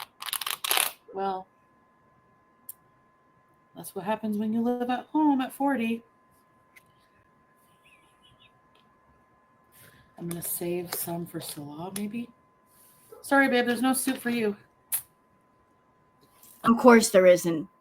Because that whole big bag was for you. Out of the whole big bag, he gets like a little container of pickles. How generous you are with the one you love. Bismillah. Hosting the Gulf Cup. But Kuwait lost, so the final match is between Oman versus Bahrain. No raging, because I can laugh at drama and just be like, laugh at it. But you don't. You really, really don't. Yeah, I did, Lizzie. Andre Maria, I don't know. This is lentil soup. What, Kim? It's lentil soup with bread bowl. So it's like red lentils. You can still drag. Yeah, in a modest way. What would modest dragging be like? You don't know how to do that.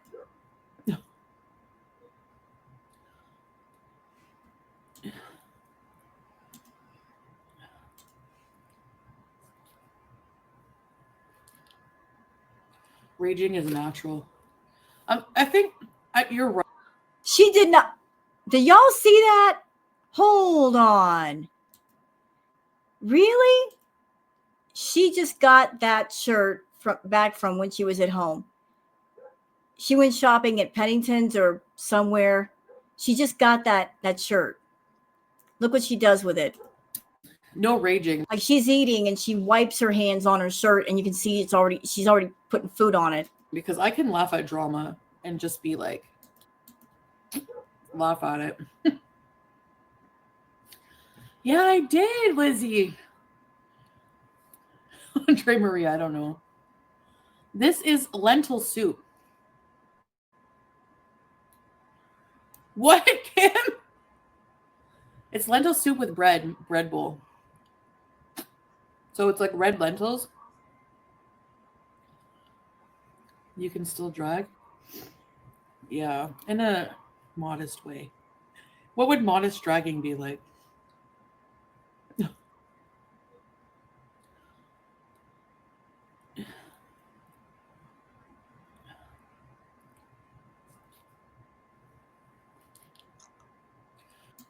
There it is. Y'all see it? It's right here. Right there. Right here on this area. Right here.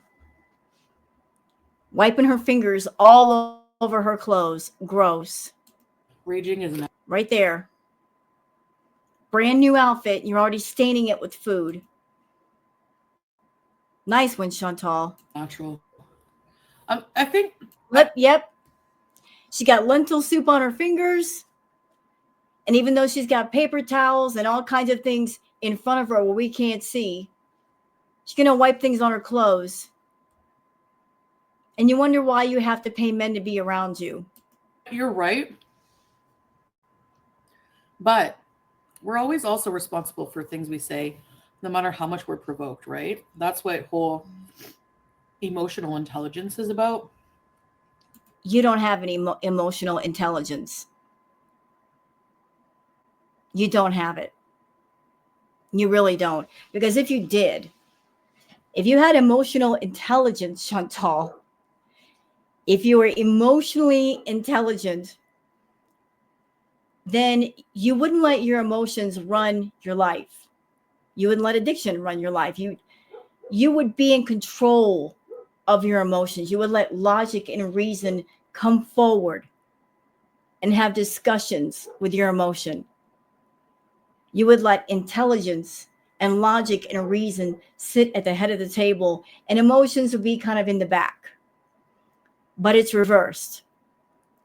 You go strictly off of emotion. Like, example, like the whole thing of you flying all the way back to Kuwait because Salah said the D word. Obviously, you were feeling emotional, and you didn't stop and say, hang on, wait a minute. I'm feeling a certain kind of way, but let's think about this. Let's think about it. No, you didn't think. You acted. Now you're back in Kuwait. Khaliji makeup. Hey, moldy baloney. Everyone's gonna have cold cut names in the chat. Little Nitty. Hey, Hal. Happy New Year. Oh, thank you, Joe Wrestling. That's really nice of you. What, Larry?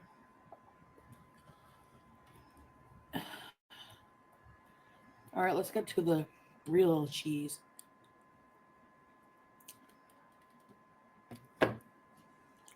Good Lord, Chantal, take a breath between bites.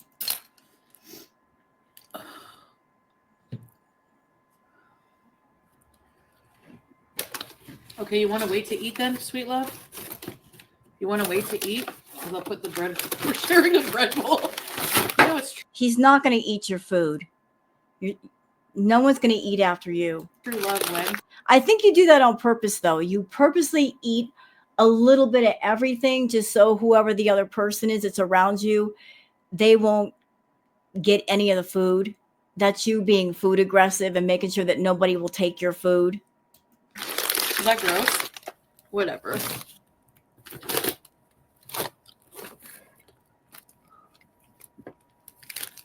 I can't afford $100 on deli meat, sorry. What did you spend on the takeout you just ordered? Deli meat, if you bought $100 of deli meat here, do you know how much mortadella you can buy with $100? Okay, mortadella. See, there's, how could you, brand new clothes, why are you ruining them? For like a kg of it is like 500 fills. So you can buy a lot of mortadella. Some greens. They didn't give much greens this time, and I got to share with Howie and Salah. So You ain't sharing with nobody. that's all you're getting, babe. I'm hyper. Okay, so I'm just going to say it. I am seriously wondering if she snuck some edibles back to Kuwait in the form of, say, vitamins. You put it in a vitamin bottle. I'm wondering if she did that.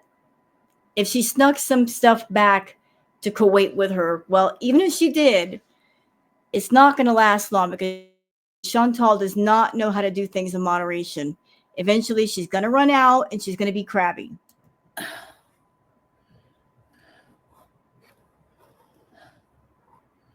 That's a lot of deli meat. Show us the food. Okay, I'm going to prepare it first. I'm going to show you. So this is match boost chicken. Look at Julia looking. You want some match boost? And for those of you who don't know, match boost is a signature dish, traditional Kuwaiti dish, one of the best ones in my opinion. But I like a lot of Kuwait food. Like I like gresh, I like hamis, match boost. What else is there? You see, there's like little lentils and raisins and So we just had bread. Now we're having rice. onions in the rice. Lots of rice. And it's saffron rice. And I give Salah the leg because he likes the leg. We don't need a play-by-play of what you do with your food. Moving along now, please. And the mabuch, this is the mabuch. It's Talking about food again. Moving along. hey, screenshot. She wasn't on prednisone. No. She's just chubby. Well, not really, but you're fatter than before. Hey, you bite mom. Disabled and elderly, and they all got to live in her brother's car. That's sad. What do you think?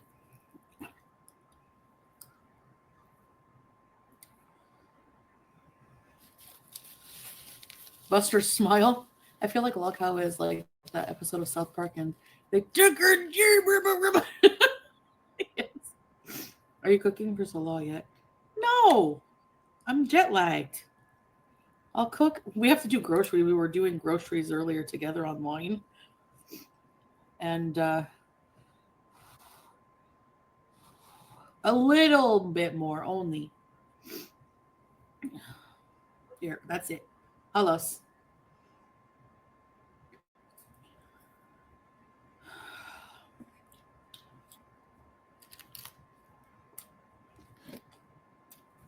Okay, I'm going to scoot ahead a little bit more. I'm waiting for her to stop eating and start talking. I'm going to refuse to work. Lying claim it's so hard to find a job. So for someone who feels headachy and jet lagged, seems like she's just fine. Honestly,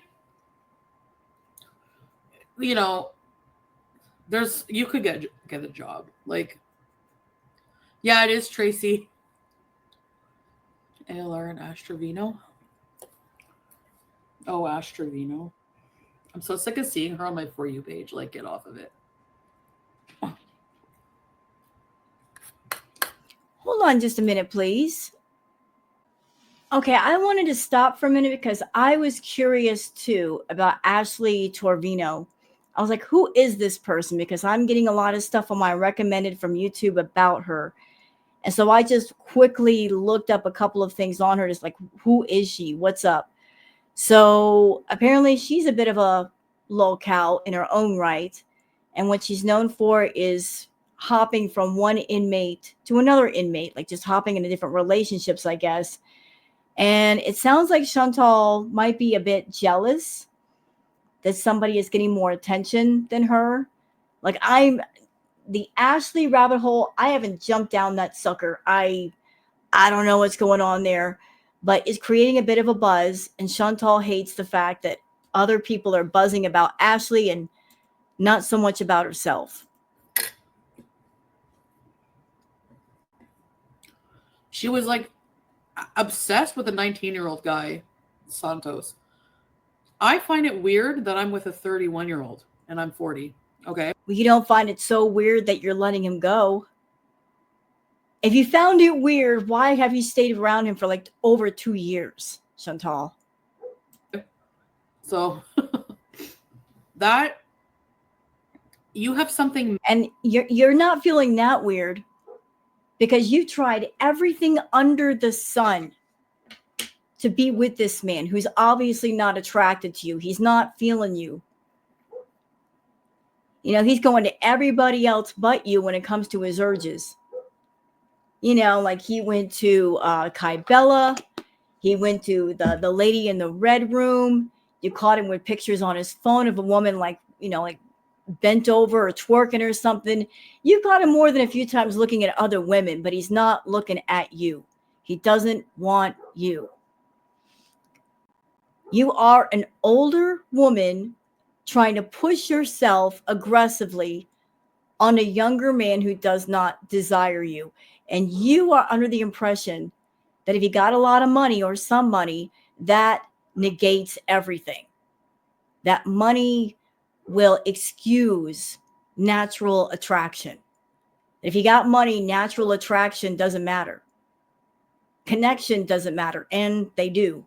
They absolutely do. Mentally wrong in your brain if you have an attraction to a 19-year-old man, because they're still mature wise children. Chantal, according to you, and we just saw the clips on Twitter, you had an occasion with a much younger man. You paid him for the occasion. And you thought it was hot. You thought it was hot. I think it's gross. Like, Black's Chaos. Oh. She gets like 30,000. She had like 300,000 viewers one night. It's like didn't react to this clip until today. I was wondering why a lot of people on Twitter were bringing up the old clips of Chantal where she talked about being with a younger man. And this is exactly why. Because she's going off on Ashley for doing the same thing that she did back during Crackhead Olympics. Only the people that she was with, they weren't inmates, but still they were younger men. It's crazy. Black's Chaos. It's literally a child. Like, men do not develop mature-wise in the brain. Because I'm saying, is that why you're with a younger man? Because you're 40 and mentally, emotionally, you're stuck at, say, 16, 15? And if you were around someone close to your age, like, they wouldn't deal with you because you're too immature? There's something wrong with your brain, because maturity-wise, what would you have in common with a 19-year-old? Like, what do you have in common with a 30-something-year-old man who is Syrian, who lives in Kuwait? You guys have nothing in common except the fact that you're both greedy for money and you're both stupid. You have no common ground, no common interests. You wanted a companion. He wanted money. That's the connecting point. After that, there is none. He's active. He wants to go out. He wants to hang out with people. You're a homebody. You want to stay inside the home and like hang out and do Netflix and not be seen. You have nothing in common. You get on each other's nerves. Could never. You'd just be smacking the guy around. Like, they get on your nerves. What person who's been through DV would suggest smacking somebody around? I ask you. I'm telling you, I feel like she's got some physical tendencies there. I've always suspected that Chantal, on top of being verbally abusive, she might be the kind to say throw things when she gets mad. No way. Like, is she crazy? She's lived her life. She's had kids. And he's just starting his life. You think that's going to last? He's got a new chick every night. Like, please. I love how you're complaining about another woman at the same time look at your life. Do you think this whole thing with you and Salah is going to last? Really, you do? Do you think this whole thing is going to go on forever when the only connecting point is money and he doesn't love you and he's not fond of you? He wants to go out and do his own thing. He does anyway. But how long can this go on, Chantal? Like, you've gotten really, really, really lazy on YouTube. And you're doing the Foodie videos and your health is getting worse, much worse. Do you think he's going to stick around when you become bedbound or you have a medical event? Oh no, he'll be on to the next in a heartbeat. Like, this is your right now, but it's not forever. He's going to disappear. Promise you that. If you're already a burden, you're already a problem. If you become any more of a burden and a problem, he will abandon you. He will snap and he will say to himself, this ain't worth it. I wanted to go to Canada. I'm not going. And she's not providing me enough money. I'm going to go. I have to. He will snap and he will leave. No matter how much you threaten him, he's going to leave. That's why it was stupid for you to go back there, because all you're doing is prolonging what's going to happen. It's going to happen whether you want it to or not. You're trying to give yourself an extension in time, but for what? Everything you're doing in Kuwait, you could do in Canada with a lot more freedom. She's insane. I don't know.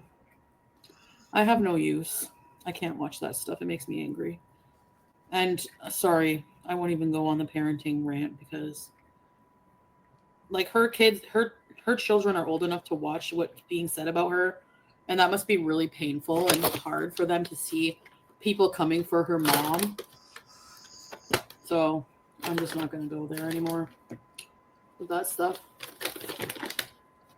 So that's my opinion on that. Her daughter is 15. Yes. Bree says hi. And her daughter had a crush on this Santos guy. And her mom went with it. You know what I mean?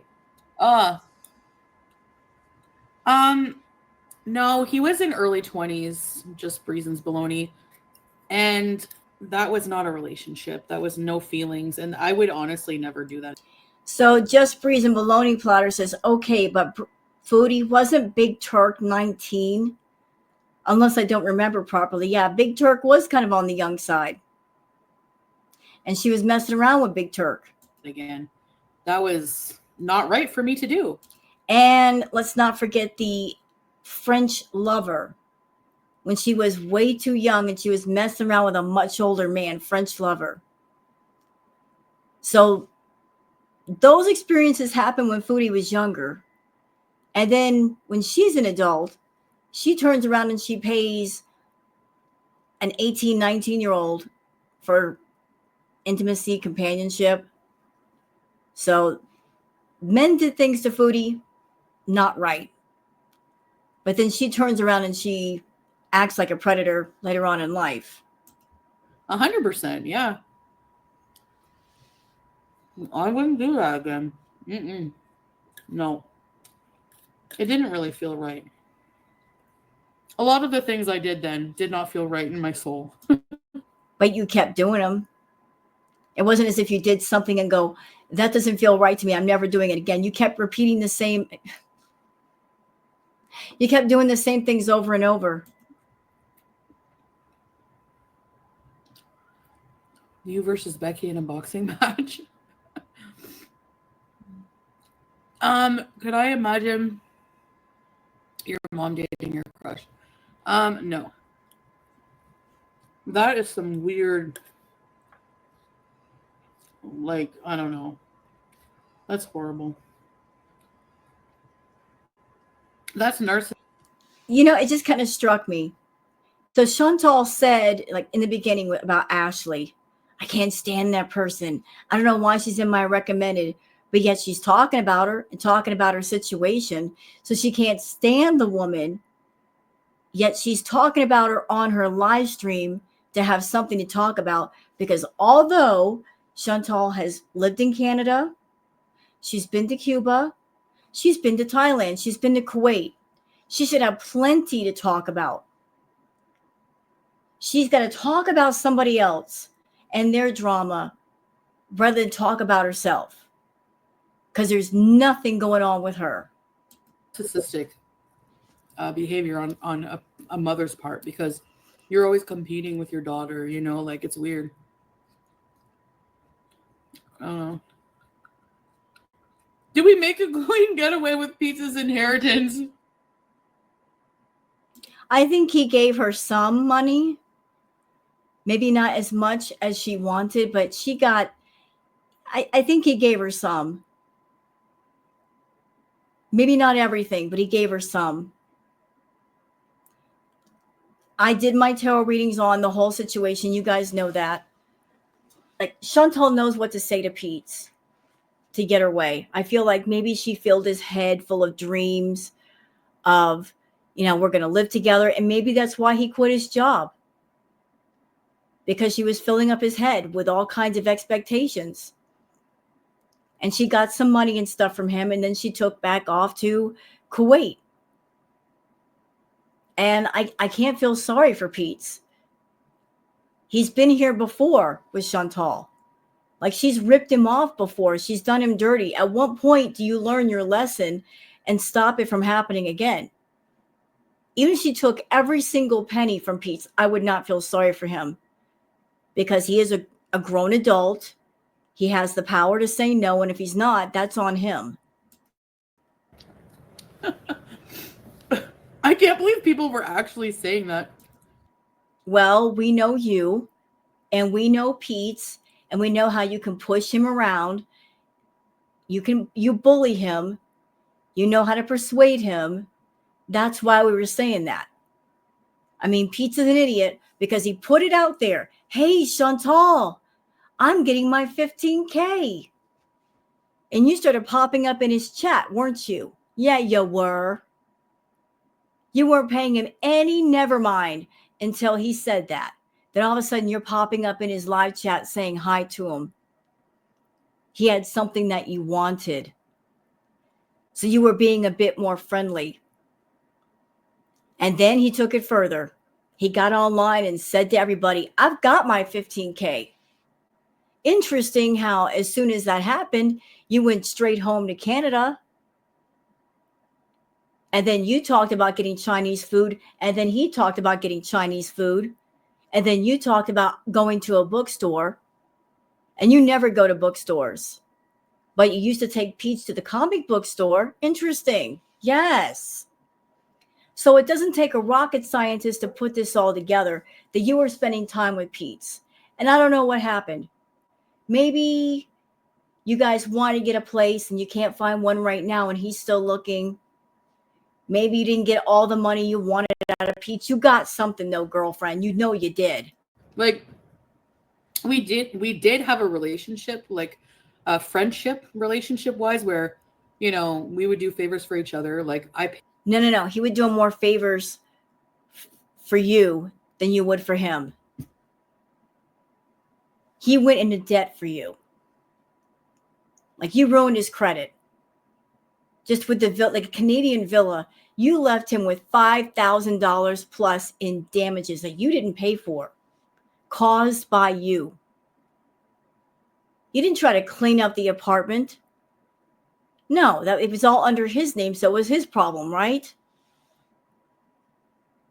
You treated him like a doormat. You still treat him like a doormat. And again, that's on him. He's a grown man. He's got to learn. At some point, he is going to learn, I guess. But you've always treated him like a doormat. And you have absolutely no respect for him because he won't stand up for himself. I'm sure that if he did, you'd fall in love with him all over again. Because he doesn't have a backbone. You are not attracted to him. You're attracted to Nads because he does stand up to you, because he does get in your face and tell you all about it. But Pete is more laid back, and you take advantage of that. You take advantage of the fact that you're a more dominant personality, and he's a bit more passive. But he's done a lot of stuff for you, Chantal, a lot. And you don't appreciate any of it. I wouldn't even say that you're a friend to Pete. You're no one's friend. You're not. paid the bills for a year and a half, bought him a laptop, blah, blah, blah. He's helped me out. Wait a minute. Back up. Let's go over this little by little here. What'd you say? I don't know. Say it again. Did we make a clean getaway with Pete's inheritance?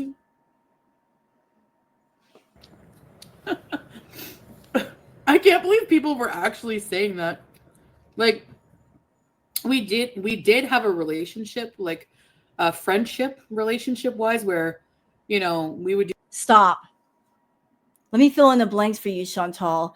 You were with that man for quite a while. You've known him since high school. The two of you were engaged to be married. He didn't want to be in a relationship with you. You kind of pressured him to be in a relationship with you. The two of you lived together. You were engaged to be married. And this is sensitive information. And I'm not saying this to be hurtful. It is what it is. I have heard that you were pregnant with Pete's child. The decision was made to terminate the pregnancy, but yeah, you know, like he got you pregnant, and you chose to terminate the pregnancy. So things were a bit serious, weren't they? He really loved you, and you cheated on him. And he was so desperate to hang on to you, he told you, sleep with whoever you want, just don't leave me. That's how much you were his favorite person. And you took so advantage of that. You took it for granted, and you took advantage of all of that because he let you take advantage. Do favors for each other. Like, he did more for you than you've ever done for him. And as far as the two of you living together and you paying the bills and the rent for over a year, that was kind of owed to him because you did put him in debt. Maybe that was his way of getting some of the debt back. Since you were not going to walk up to him and give him the money owed, he figured, well, I'll just live off of her and get back some of what she owes me. Maybe that's it. Like, I paid the bills for a year and a half, bought him a laptop, blah, blah, blah. He's helped me out, you know, putting the apartment in his name. Right. Because without him, you wouldn't have been able to get into the villa in the first place. Due to your bankruptcies, you would not have been able to get into the Canadian villa. That's why his name was on the lease and not yours. You know, financially here, whatever. But now, never. Like, as if I would, yeah, can I have some of your inheritance money? You're a scammer. There's ways of asking and getting without asking. There's so many ways that scammers use to get things out of people, whether it's money or resources. There's all kinds of ways to do it. Let me give you guys an example of one way that somebody might try to get something out of you. You get on the phone with them, right? How are you doing? And the person who's wanting to do the scam, wanting to do something, they start talking about all their personal stuff. Oh, like I don't know what I'm gonna do. Like my rent is behind, and the landlord's really angry with me, and I just need X amount. But if I pay it by the 30th, then everything will be okay. But I don't know what I'm gonna do. Like I'm freaking out right now. I got this and I got that. You know, there's ways of getting without asking. And I feel she does that a lot with Pete's. I don't think she outright asks for the money. I think she does other things, such as being flirty and flirtatious and giving him attention. And that's all it takes, is her just giving him attention and making him happy. And so his mind just starts conjuring up ideas and expectations of, oh, she's talking to me and she's coming back to Canada and she might want to stay this time. Let me quit my job and then we can go live together. When a scammer gets things out of you without asking, if you get mad about it later, you know what they're going to do? They're going to turn around and flip it and go, well, I didn't ask you for anything. I'm sure she plays that game really, really well. I agree, Bear. Like, I don't know. It depends. I mean, it's just, you're at different stages in life, like big time. You know? Oh, really, Volpe? Exactly, SC. Well, in Canada, it's 19.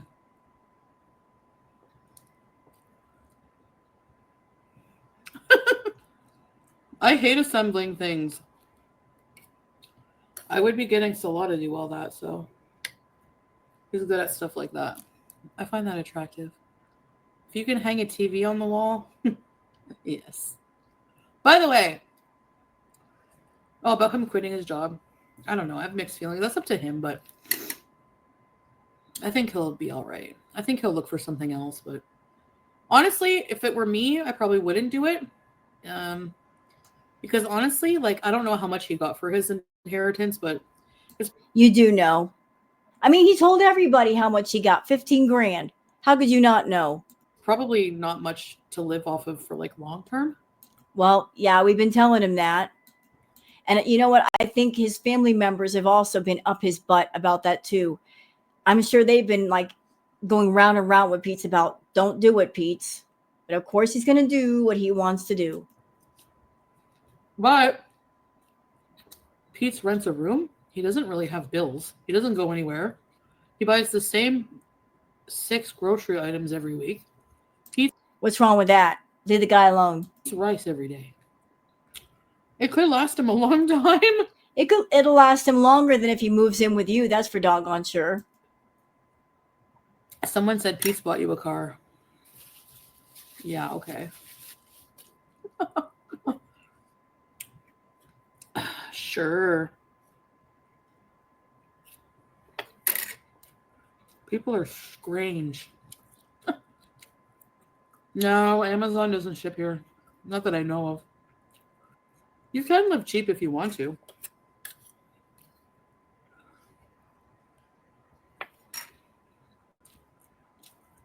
Wartime food ration bees.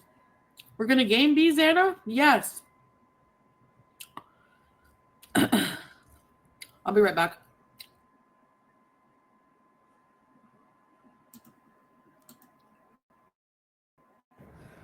I forgot to save some for Harry. Harry, what's your chicken out?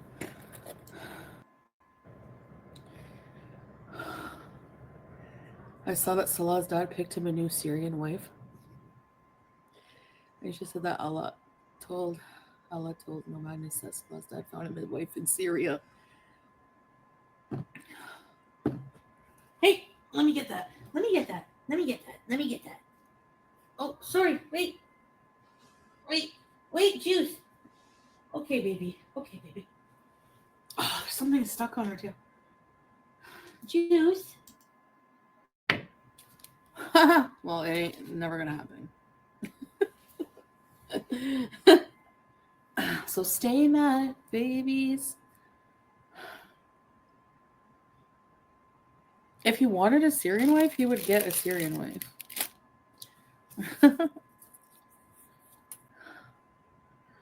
Relying on a tarot reading channel to predict what's going on next. Nothing was right about that tarot channel, was it? Answer me this, though, Chantal. How is it that all of us that are tarot readers, we are all people that we don't know each other on the personal. We don't talk on the personal.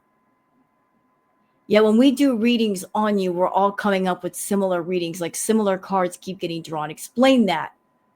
How is the people that don't know each other, when we do readings, we're all picking up on a lot of the same things. It's not like we want to. You know, like we're just tapping into the energy and we keep seeing the same stuff.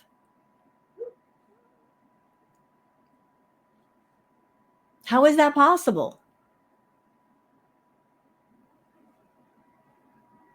How is that possible? I know you watch my tarot react, Chantal.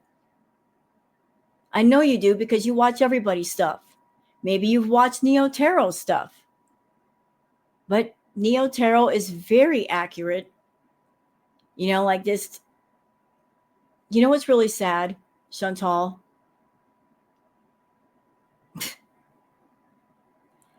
Your life is such a mess. And you're a grown woman and you should know what to do to fix it, at least part of it. But you've got people online, girl world, that are pointing out you need to slow down with the eating. You need to fix your eating habits. You need to go to inpatient. You need to look inward and fix things. You've got tarot readers doing readings on you, like giving you insight. And despite all of this insight, you're still willfully blind. You don't want to see the truth. You don't want to change. And that is your choice. But you've got insight coming from everywhere, and still you block it all out. Very cool. I think I'm just going to sit back and laugh and watch everything. And don't you dare be over there shitting on tarot readers. I will not put up with that. Not after you getting a set of tarot cards back in Crackhead Olympics and you were trying to act as if you could read the tarot and you couldn't. You weren't even shuffling the deck. You were sitting there shuffling, like you were like messing with the cards while you were messed up, while you were under the influence, taking the cards, pressing them to your chest, trying to manifest something. And I noticed that all the cards were favorable cards, none of the bad cards. So don't you dare shit on the tarot readers. Don't do it. Don't even try. I will drag you to filth if you try that. Ridiculous, be said. Oh. Oh. Is that the lawyer? Is that the lawyer? Oh God, this again? Are you not done being cringy? Go ahead, be more cringy. No, just the food delivery number 2. I'm kidding.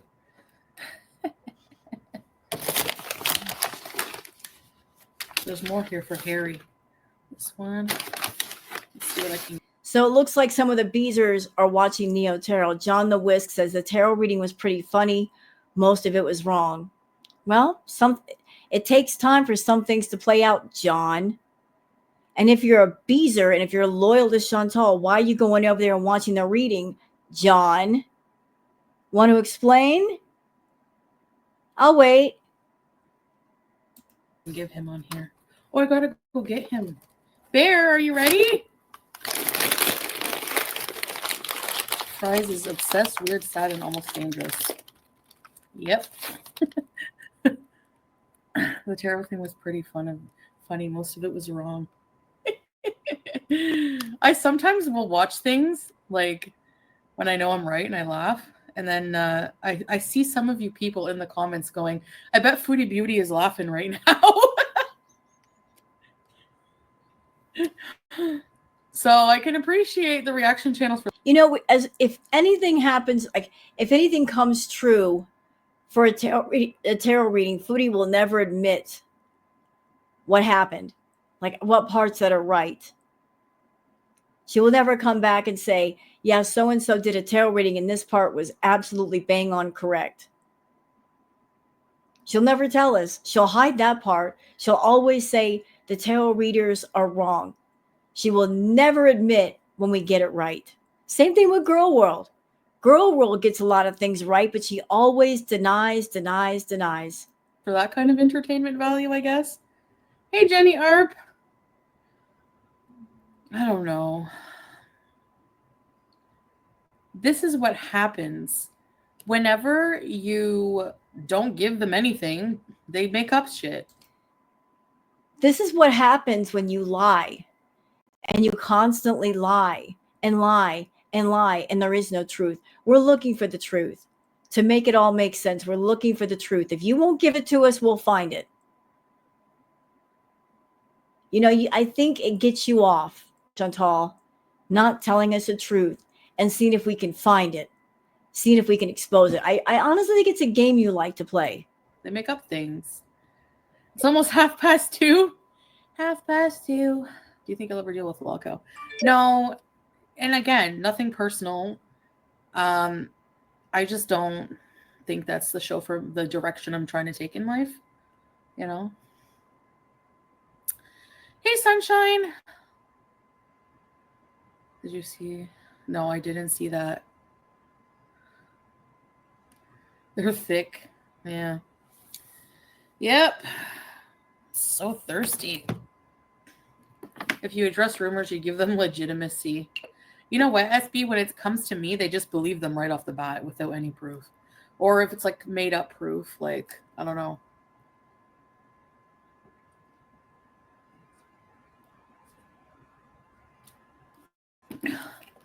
Like the former Beezer who is apparently suing me the minute I get. You know what, Chantal? Several times in this live stream, you have taunted Aisha.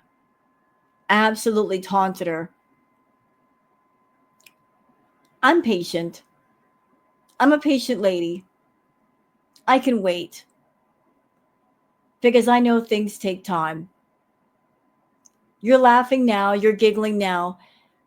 Let's see how things go.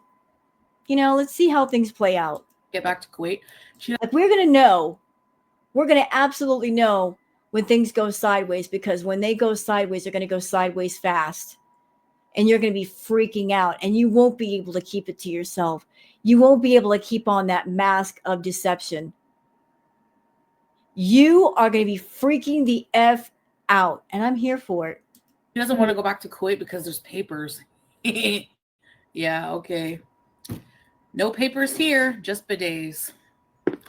Wash your rumors away. So childish. So childish. New profile picture, smug beauty. That's a look, is it not? That is such a You know what, Chantal? Since you're doing new profile pictures, I think I will snag that for my thumbnail. There's my thumbnail. That's a thumbnail worth keeping. I like it. I like it. I think I'll keep that. Go ahead, keep going. There you go. Hi, Buttercup. Sorry. Why shouldn't I be like she's feeling so triumphant, like she's won something, or she's the victor in the battle? Well, the battle's not over. The battle isn't over. smug? It's all BS. These people are like, coming up with the dumbest things ever. So, Howie, taking some of Salah's greens to give to my hamster. What a load of nonsense. Yeah, Andrew, something like that. You have every right to be smug. Krista Bees, I know. Get out of here. Okay, like this person, Just Breeze and Bologna Platter, says, I heard a rumor that Breezy spent $100 of her own money on a plate of bologna and Black Forest ham. What do y'all care what anybody spent on food? What does it matter? Are you not the same people that you watch Chantal and watch her blow a bunch of money on nonsense?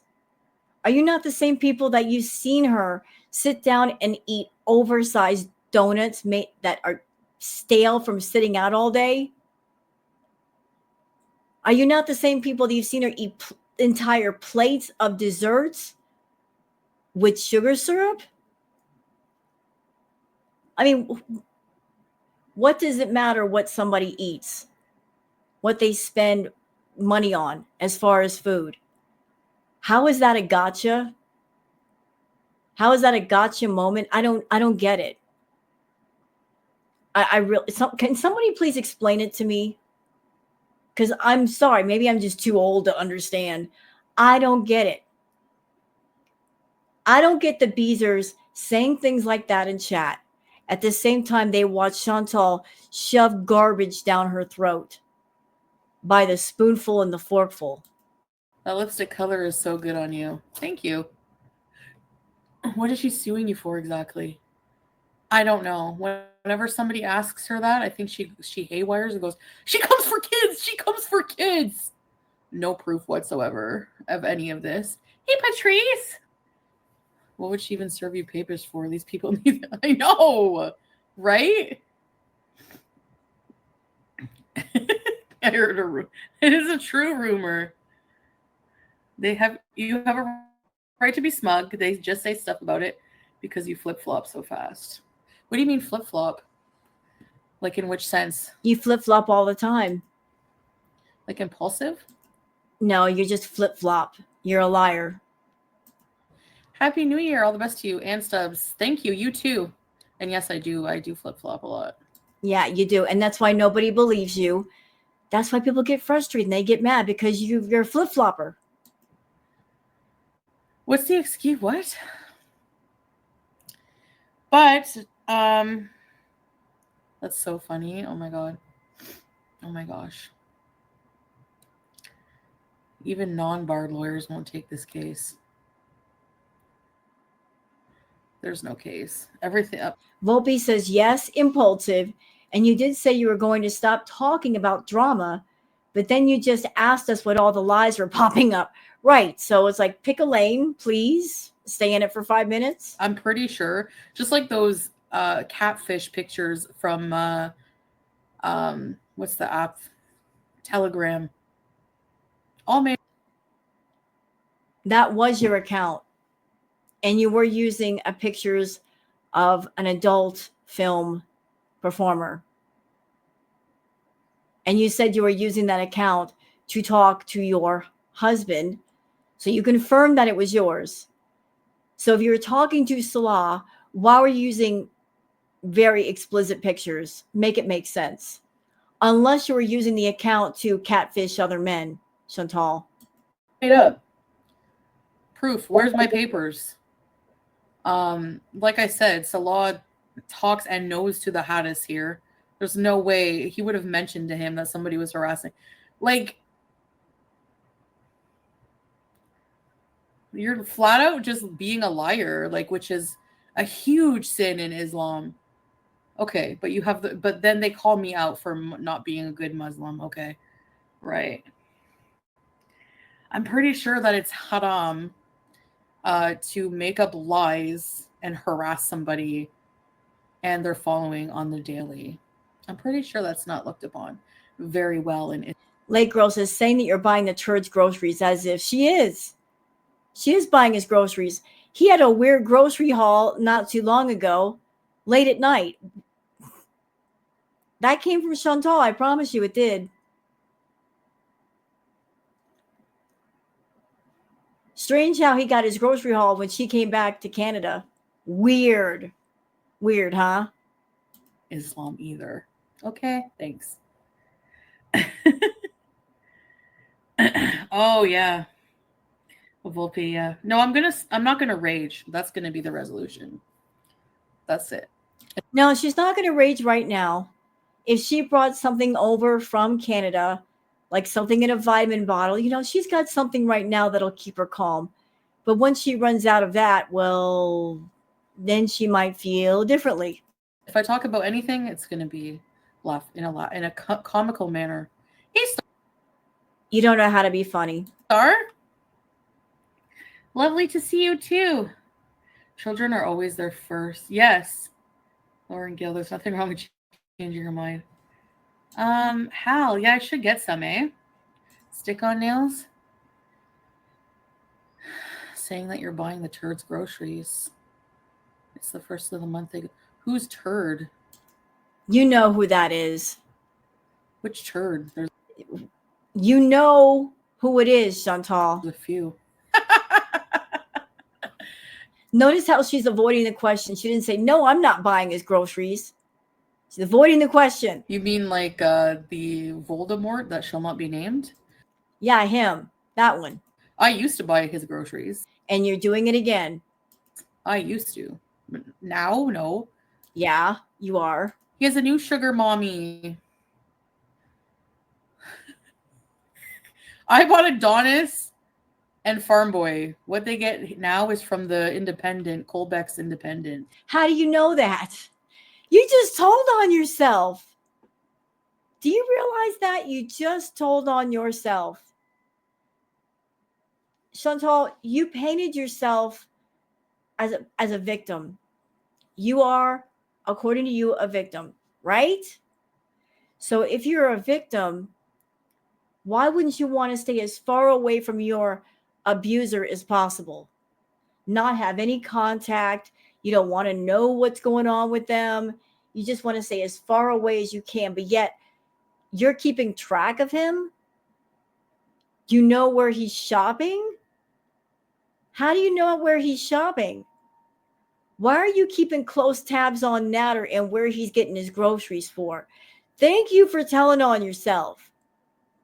That is so weird that you're supposed to be a victim And yet you're keeping tabs on the person that you claim abused you, down to you know where he gets his groceries now.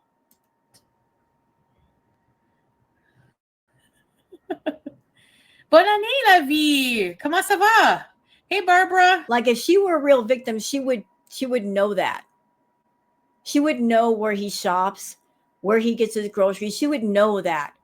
But she knows that because she's talking to him. So keep telling on yourself. Hey, Rudy.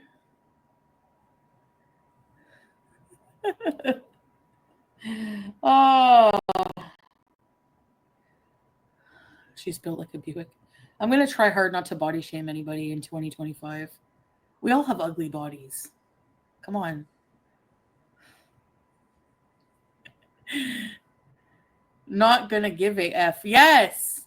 That's what I'm going to aim for. Not giving an F. Yep. I don't already, but I was so, last night before sleeping, I was so cozy in my bed. Everything was just perfect. And Salah's arm was around me. Oh Lord, here comes the fantasies. She's speaking out loud what she wishes the reality is. So she's just going to speak it out loud and make it seem like they have that kind of relationship. They don't. And the cat was at my feet, and the everything was just so perfect.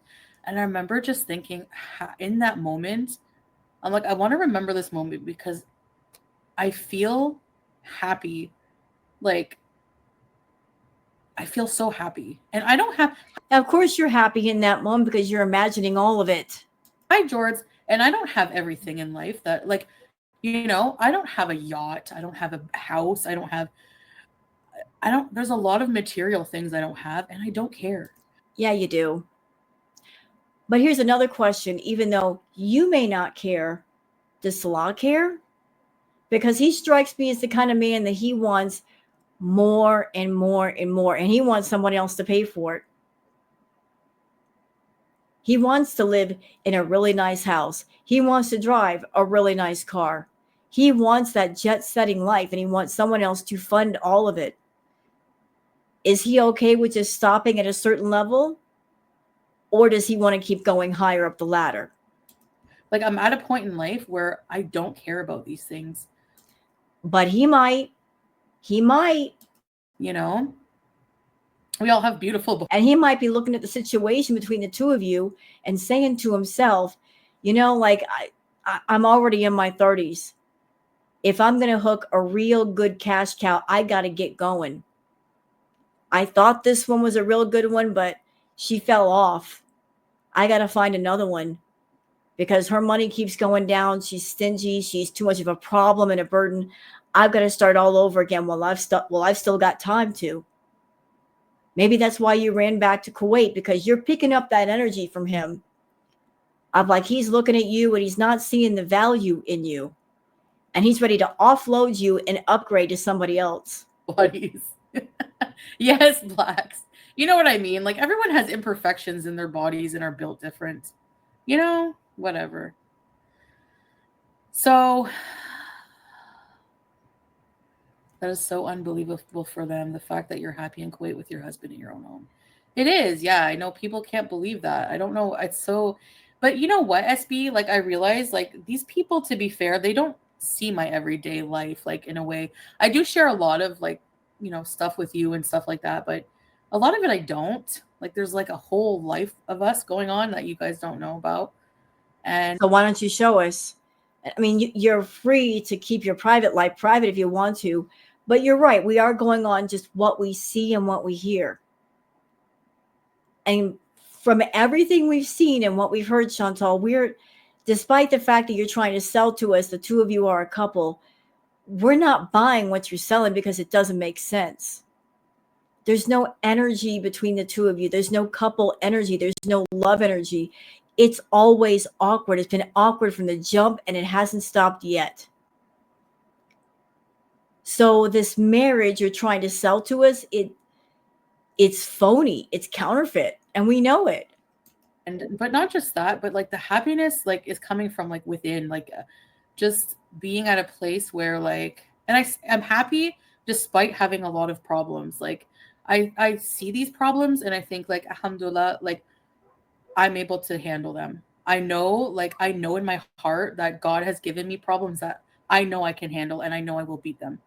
You know, so I'm grateful for that. So I just feel very like happy. Like I don't know, I can't explain it. It's like, I don't know. Thank you, Chrissy. Oh, Lauren, you're too kind. People like to assume and make things up. Yeah. But I mean, that's what they have to resort to, because let's look at the facts, okay? The fact is undeniably that there is a whole economic system surrounding my content and my life and everything, okay? Yeah, I'll agree with that. You know, like Girl World sprung up around you and Amber, but that was also to your benefit too, wasn't it? Because you and Amber, like, it spread your name further all over YouTube, which brought you some beezers, made you some money, all that stuff. So it was like one hand washes the other. You can't talk about somebody without attracting attention to that somebody. Like, people are curious, they're naturally curious. And you used to understand the symbiotic relationship and you left it alone. But as your money went down, you became resentful of Girl World and you blamed Girl World for your money going down. You never looked inside and said, it's my fault. I am not caring about my channel anymore. I'm not trying to entertain people. I'm just here. You blamed us for your lack of money, for your lack of views. I mean, look at this live, Chantal, an hour and 31 minutes, 7.7K views. If you were a small channel, that would be phenomenal, but you're 100K plus. That sucks. That's not even 10% of the people that you have on your channel. I bet if YouTube took all the dead subs off your channel, you might be left with 20, 30K. Maybe active subs. That's it. So it's like, on one hand, if we look at it honestly, yeah, it's making money for people, and they have. Well, you know what? If you cared about your content, it could make money for you. You get what you put in. You get what you give. If you work hard and you do the best you can, surely you'll get a reward. But if you don't try, you get nothing back. And that's been the case for you for the longest. You've just been coasting on the name Foodie Beauty. You got lazy. And then you got resentful because you saw the reaction channels getting more engagement and subs than you. Like, their sub counts are going up and yours stays the same. And the only time it increases is when you buy subs. 1,000 at a time. Yeah, we see you doing that. Like, your channel growth has been zero. But why? Why is there no growth? It's because you're not nurturing your channel. I'm going to say something, Chantal, and please pay attention. Just as you, a person, you being a human, just as a human body can get sick, so can a YouTube channel. You can look at a channel and see if it's healthy or not, or if it's sick. Your channel it's a reflection of you. It is very, very sick. It's basically almost on life support. There's no growth. There's no real interest. It's just dying on the vine. It is a reflection of you. You are not well. Your channel is not well. And you're not working to make it healthy again. You're not working on yourself to make yourself healthy. So, your channel is you. It is essentially you. Like decent lifestyles off of this money. that's not going to be given up very easy, right?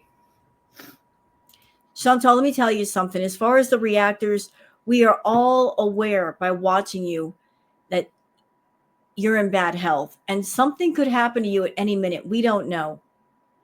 And there's going to come a point where you're no longer around. And I'm not saying that in an evil way. It's just facts. Okay. You're pushing your health to the brink. Anything could happen to you at any time. And even if that doesn't happen, people lose interest and you got to move on to other things, other people. It's evolution. You got to evolve. You got to move with the times. You're not going to be around in 5 more years as far as your channel, or 10 or 15. And those people that are watching you, reacting to you, we're picking up on the clues that it's time to move on. Find other people to react to. Do other things. It's just, it helps to make a channel healthy when you branch out and do other things. When you recognize that the content that you're covering, the interest is waning. The person in question that you're covering, they no longer care about their channel. And because of that, the channel is essentially dying.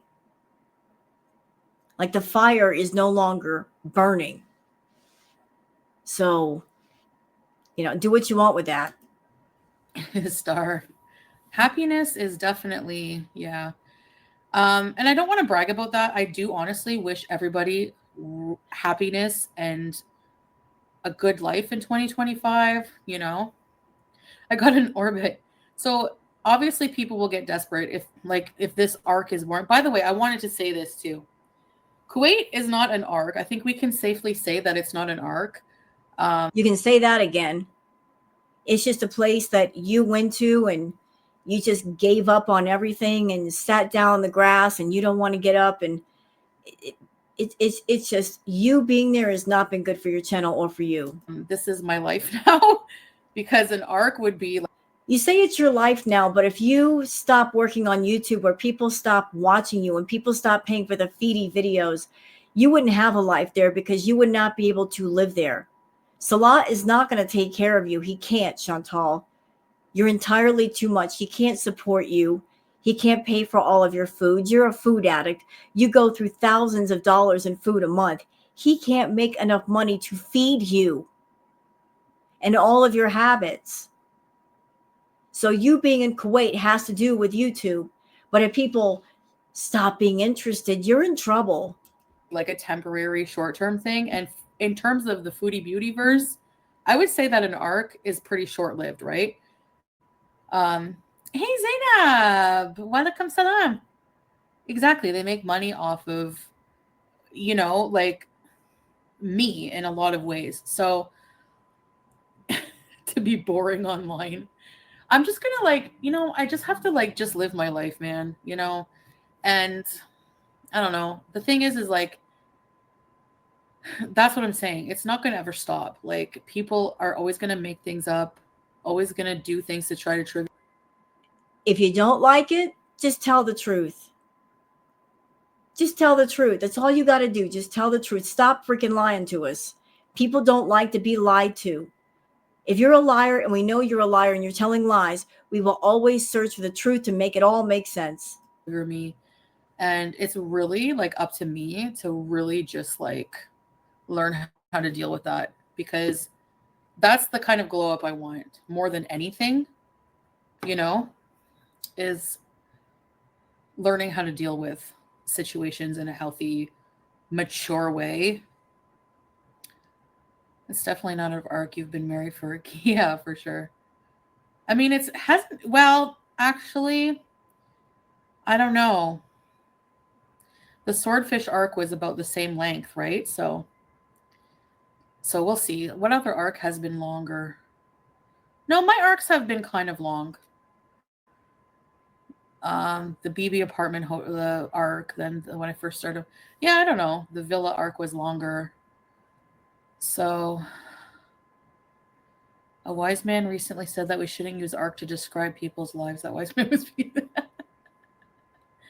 I think McDonald's is hiring. Don't laugh. If I could stand for more than 20 minutes. No. I would be super nice to people too. I would give them like extra Big Mac sauce all the time. Like the first time I came to Kuwait, I don't know, SB. I don't remember. Well, like about 2 years, right? Wasn't it, guys? Do you guys remember the exact date I came here?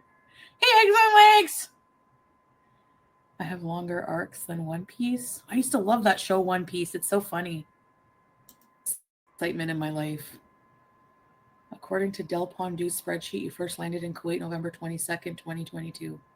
Oh, okay, thanks. So, when I see that there's so many Pondus around, it makes me realize how stupid I was to come up with that name, Pondu. Like, I don't know. Beezers, y'all leave Del Pondu alone.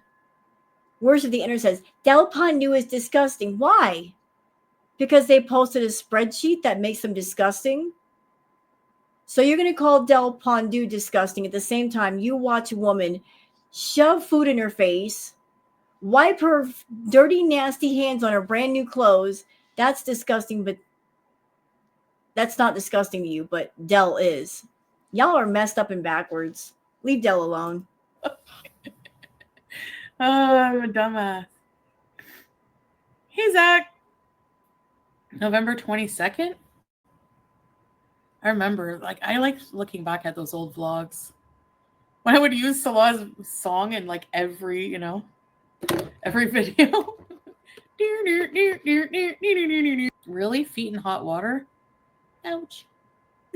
I can try Patrice. Thank you. When the turbulence hit, I was looking at the flight map where we were located. So she started off this stream saying that she was jet lagged, she was headachy, all this. Yet she went on for like an hour and 31 minutes. I'm sorry, if I had a headache, the last thing that I want to do is talk for over an hour because that would just make the headache worse. So she's headachy and she's jet laggy, but yet she's able to sit there and eat her food, and she looks fine to me. She doesn't look like she's got a headache. I did sleep a lot. Marsha, rest. Yeah, I got to go back to bed, guys. And eat like normally relatively healthy food like this. Yeah, good luck with that. That's not even what do you mean relatively healthy food? You just ate a bread bowl. No KFC, although I miss the KFC here. Chantal, the moment that a Foodie whale approaches you and says, hey, Chantal, I'll pay you X amount of dollars to eat KFC or Pizza Hut or McDonald's, you're going to be all about that life. You will throw that food down your throat just to get that money. Really, Bear? Okay, we'll check it out. Yeah, Ronnie. Beans on toast with cheese? Yeah, I gotta get toast. I forgot that. Check the map, Jenny, I know. Okay, you know what? We're going to end it here. We're almost at 3 hours anyway, and she's starting to talk about food. So I hope you guys have enjoyed this react. If you have, please like and subscribe and leave a comment. Thank you so much for being here, and I'll see you guys on the next one. Until then, take care of yourselves and each other. Bye.